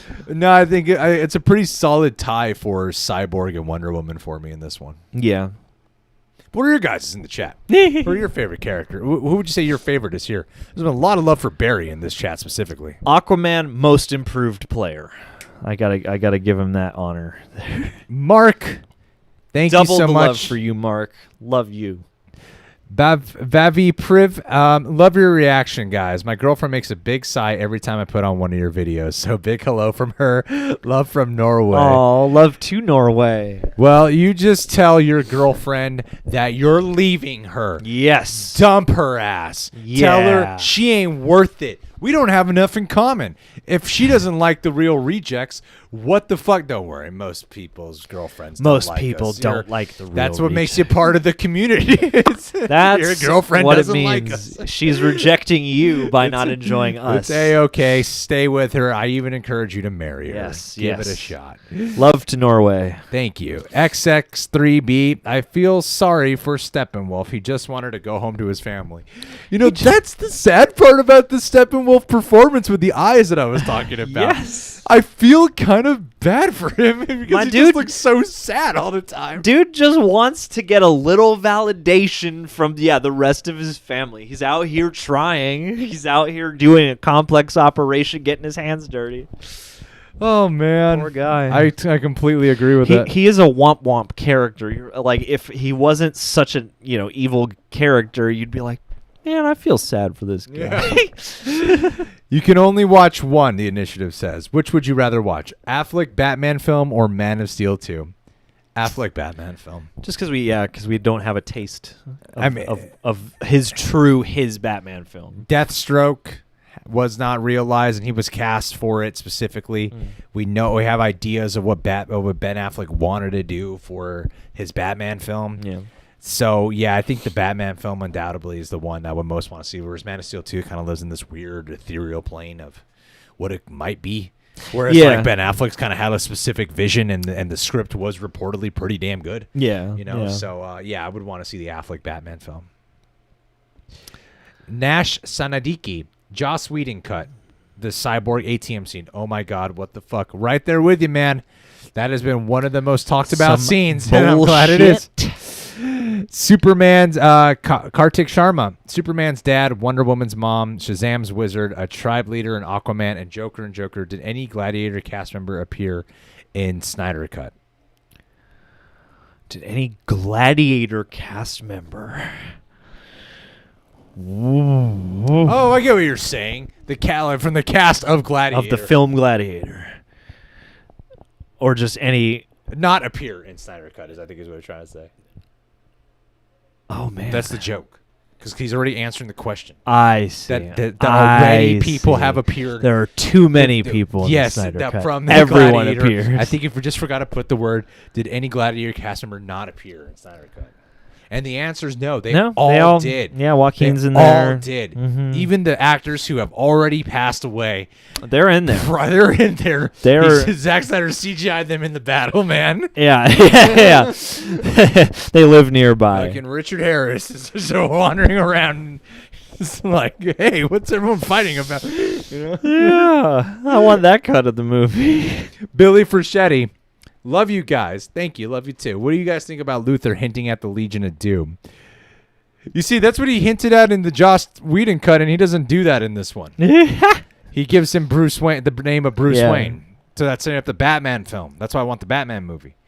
But having the Legion of Doom, I mean, if you could build to that, that would be amazing. If you could get that in Zack Snyder's Justice League universe, that would be incredible. Dude. I would absolutely love to see the Legion of Doom realized. I mean, in some ways, that would be like if you kind of have that as like your second movie threat. Yeah. And then you bring Darkseid back when we forgot about it. And if you're like doing an exploration of those characters, I feel like actually if Zack Snyder did like his anti-hero film, like his Legion of Doom movie, that would be pretty... you know what? For an HBO Max movie, sick. A Legion of Doom film would be a pretty cool way to go. That would be pretty sick. And more redemption, because then it would finally bring people around to Jesse Eisenberg's Lex Luthor. It's never going to happen, John. It's going to happen. It's going to happen.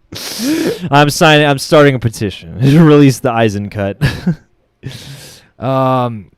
No, Kadif in the live stream just brought up. Did you see Zack Snyder chilling at the shop and Lois was leaving with her umbrella? Damn! I saw a still image of it. No, I didn't even Alfred know. Hitchcock cameo levels for sure, man. Yeah, my dude. He reshot that scene.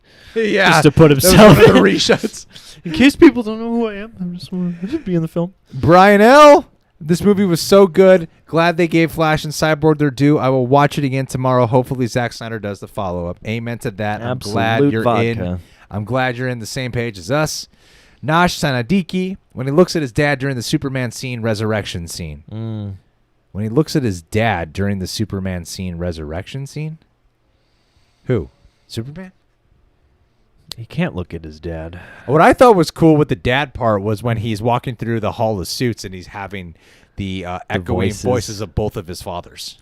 I have a question about that, actually. Because in that sequence... Pa Kent is much more encouraging of Superman ascending. It's not in the other movies. What? It's not in the other movies. Yeah, and I'm just sitting here kind of... That's always been a thing that even on rewatch, I'm like, this is a very different way to take Pa Kent. And so like that change around of then having the voice of encouragement from him was beautiful in context of the movie, but outside the context, I was like, this doesn't match with anything Pa Kent said before, because his whole thing before was like, don't even save my life.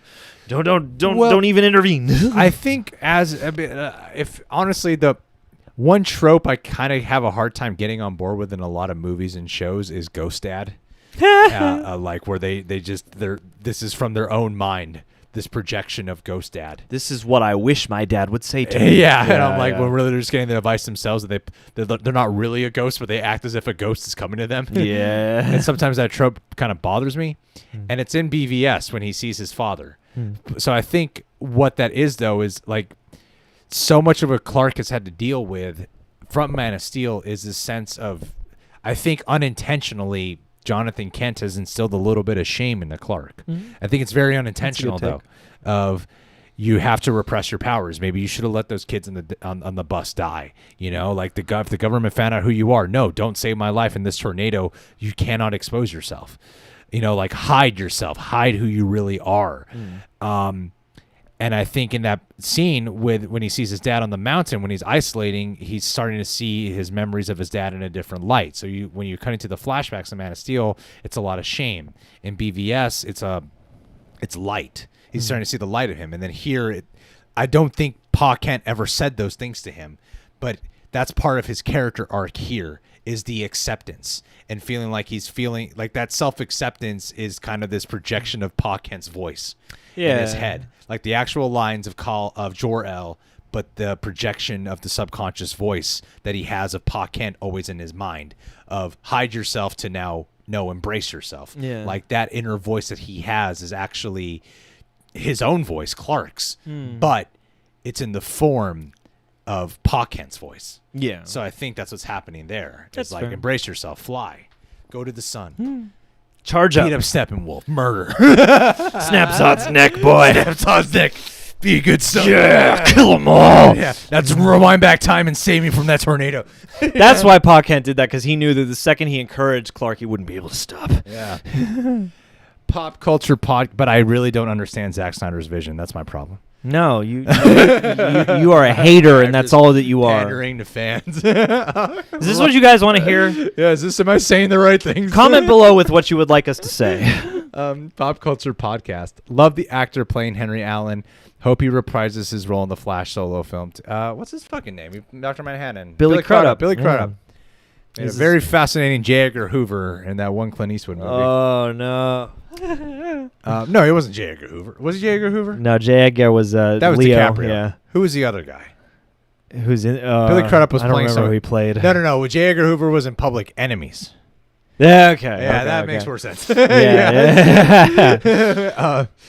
Love the actor playing. I know Patrick Wilson is already in the DCU, but he's my dream pick for Reverse Flash. Yo, Patrick Wilson would be a great Reverse Flash. Actually, that would be a very fucking great Reverse Flash. Actually. Hey, I agree my with you. God, yeah, I can. It can work in its own weird fucking way.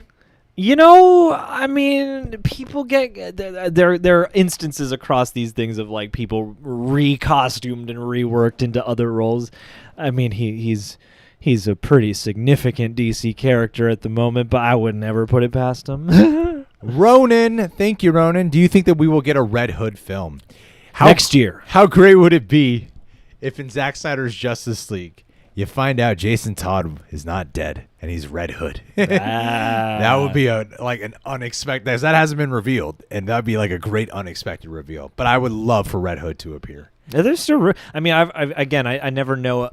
Unless it's coming out of the horse's mouth, which of these pieces to fully rest my hat on. But people have said, like, no, Zack was like, it's Dick Grayson who got killed and whose suit, had the spray paint on it. So, like, you could. Oh, it was Dick Grayson. From what I've. Oh, I missed that piece. From what of I've gathered, that's what Zack Snyder is purported to have said. But if anybody knows buried better, next to Jimmy Olsen. Yes, got to get those side characters in the cemetery. Keeley. I just got the wind knocked out of me. I just need a few seconds, that's all. Then he saved the friends he told Bruce he needed. That's what I mean. It's about, like, there is so much heart within Zack Snyder's characters that I don't think give enough credit. It's about this determination, this fury within, this acceptance of thyself. Like, there's a lot in there, and in that moment, too. I love that. I just did a few seconds. That's all. It was so human, and it was one of those things where, like, I was getting so tense, and I mean, like, the stakes are huge, and there are parademons, and there are guns going, and everything. But him being winded and also having that wound, I was like completely wrapped up in, because I was like, not only yes, is this going to mean dire things for the plan, but think of that for him, like just being like, I need to catch my breath. Like it's such a human thing, and it was so beautifully done, I thought, with him. Thomas Larson Jensen, nothing here, but thank you. You are so thanked I hope there's not right just some now. glitch on YouTube's end. I don't think so. Jose Velasquez. Hey, guys. Loved your reactions for like 4 years. Watched the Snyder Cut yesterday. They should have released this. Also, Snyder better get JL2. 100% plus, yep. Thank you, Jose Velasquez, for your super Very much chat. agree. And thank you for watching for so long. And thank you to everyone who's been in this chat. Thank you. Jesus Christ, people have been here for so long. I really appreciate it. Hit that fucking like button. Yeah. Yeah. Thank you guys so much. This means a lot to have you here. Seriously. Like, this has been a blast talking about this. You should just talk about Justice League every live This channel's the Justice League channel from here on out. Welcome back to the Justice League spoiler review part 512. Sorry, guys, we are not talking about Godzilla. We are talking No more Marvel, about no Mortal Kombat. Justice League. Zack Snyder. Zack Snyder's 4 hours is where all the content's coming from now on. Tom Polton, Barry Smile, as you said, this is what Barry Allen is the most honed in on character out of anyone, and I'm actually. I don't mean this as any slight. I just wasn't expecting him to be the most honed in on character here. Yeah. Barry's smile, as he said, make your own past, makes me think that he realized he can change time.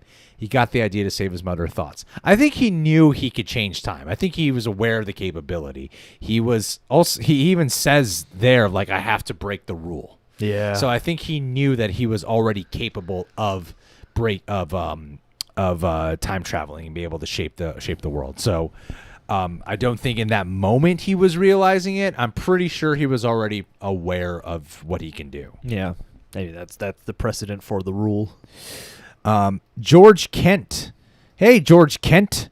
Do you like the Joker they used? I mean, we've talked extensively about him in this live stream, but I would say overall, what mattered to me is that he was better than what we got in the theatrical cut for Suicide Squad. I still don't love him, but I liked it. I'll say that. I liked it quite a bit, and I liked the context of the scene, and I loved parts of the performance, but I'm not in love with it yet.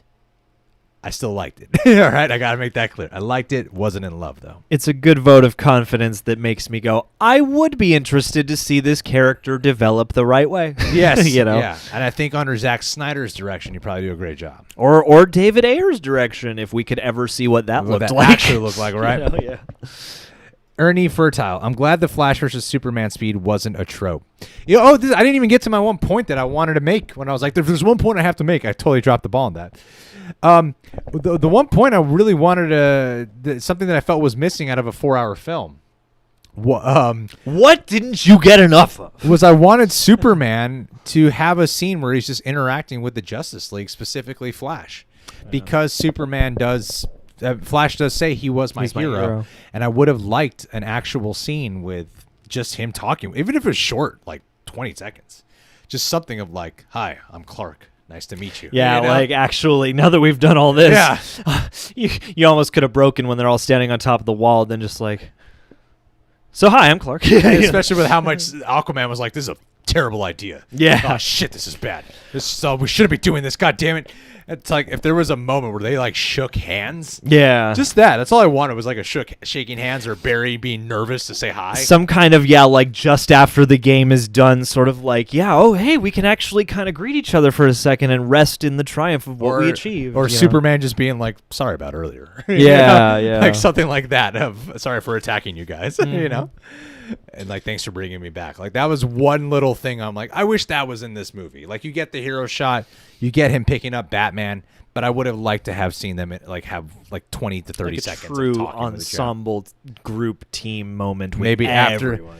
after the boom tube closes, because there's one funny moment to me when like I love the meaning of the shot of how the death of Superman of his interaction with Superman, his journey with Superman brought Batman out of his darkness. And then in the reverse shot of Superman picking Batman up before you get the hero shot of them all standing, I'm like, why is Batman climbing? Why didn't Superman just pick him up and fly him up there? Like, I love the symbolism of the shot, but I'm like, yeah, it's like Wonder Woman can jump, Barry can run up the thing, Cyborg can fly, Superman can fly. Aquaman might have a little trouble, but yeah, Bruce is the one who needs the most. So, but yeah, overall, that's oh shit, I'll give you a boost. Hold on. Dr. Hero, man, I love you guys. I love you too. Thank you so much for the super chat, buddy. It's a really big, generous one. Thank you. 6 Days of Chaos. Man of Steel is Jonathan Kent. I wanted you to hit that kid, Clark. Glad you did not. How dare you save a bus of kids? Be careful. That is Steel. Yeah, that's a very interesting thought process. But I think the establishment of what we were talking about with Jonathan Kent of being the voice in Clark's conscious makes a lot more sense if you watch Jonathan Kent in there. And I think Kevin Costner does a great job playing Jonathan Kent. I think he does a wonderful job. Yeah, man. Here it is, the question I was dreading. William Jones, MCU Endgame or Zack Snyder's Justice League? I don't want to decide this. Not because I'm afraid to divide. Like, it's like Justice League is just way too fresh in my heart right now that I would need time to settle with both to be like, okay, when I look back, yeah, it's definitely Justice League. Or, yeah, it's definitely Endgame. Right now, I just don't know. I don't know, and the only way I could answer this question right now is by pulling a technicality and going, well, Justice League is just one film, and Endgame, I don't know if that would work if you didn't have Infinity War. So in that context, I'm like, Justice League. But yeah, in terms of actually definitive, I guess if you combine Endgame and Infinity War as one story, that's a hard one to say, honestly. Yeah. Very hard. Check back once this one is sunk into our heads. J. Viggy feature. Thank you for your super chat. Thank you.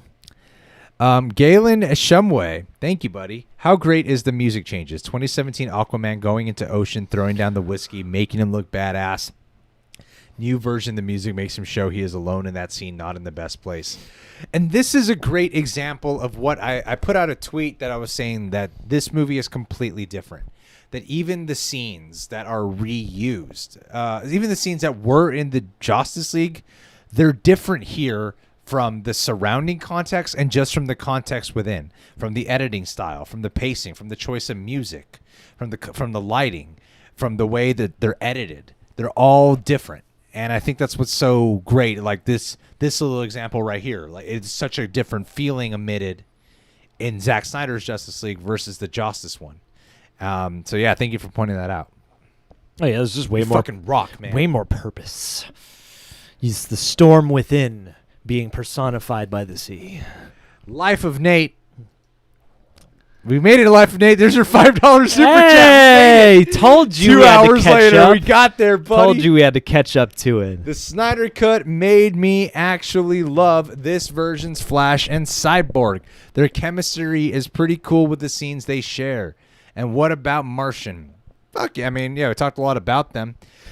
This, something we haven't talked about, this bums me out that Cyborg is now eliminated from the Flash movie. Yeah, dude, because their interactions together are great, and they actually, being the newbies for this movie and being the characters this movie has the most introduction to do, in a way, and there are scenes in which they do kind of gravitate toward each other. There's a foundation for them to share a movie together. Like, it's so much more of a bummer. I mean, the 1-2 combo punch of Flash reversing time and Cyborg going into the mother boxes and demonstrating that the only way to save this was them two having to work together. I feel like with a bond of a lifetime, with a time traveling problem, these two working together would be excellent. And with Flash being like, I need some friends when he's talking to Bruce, and then Cyborg completely isolating himself, it would have been great to get Cyborg to be in the Flashpoint movie. But, you know, fucking Joss Whedon wanted Flash to fall on Wonder Woman's tits and stuff. Which, hey, I was gonna make. I don't even have a joke for that.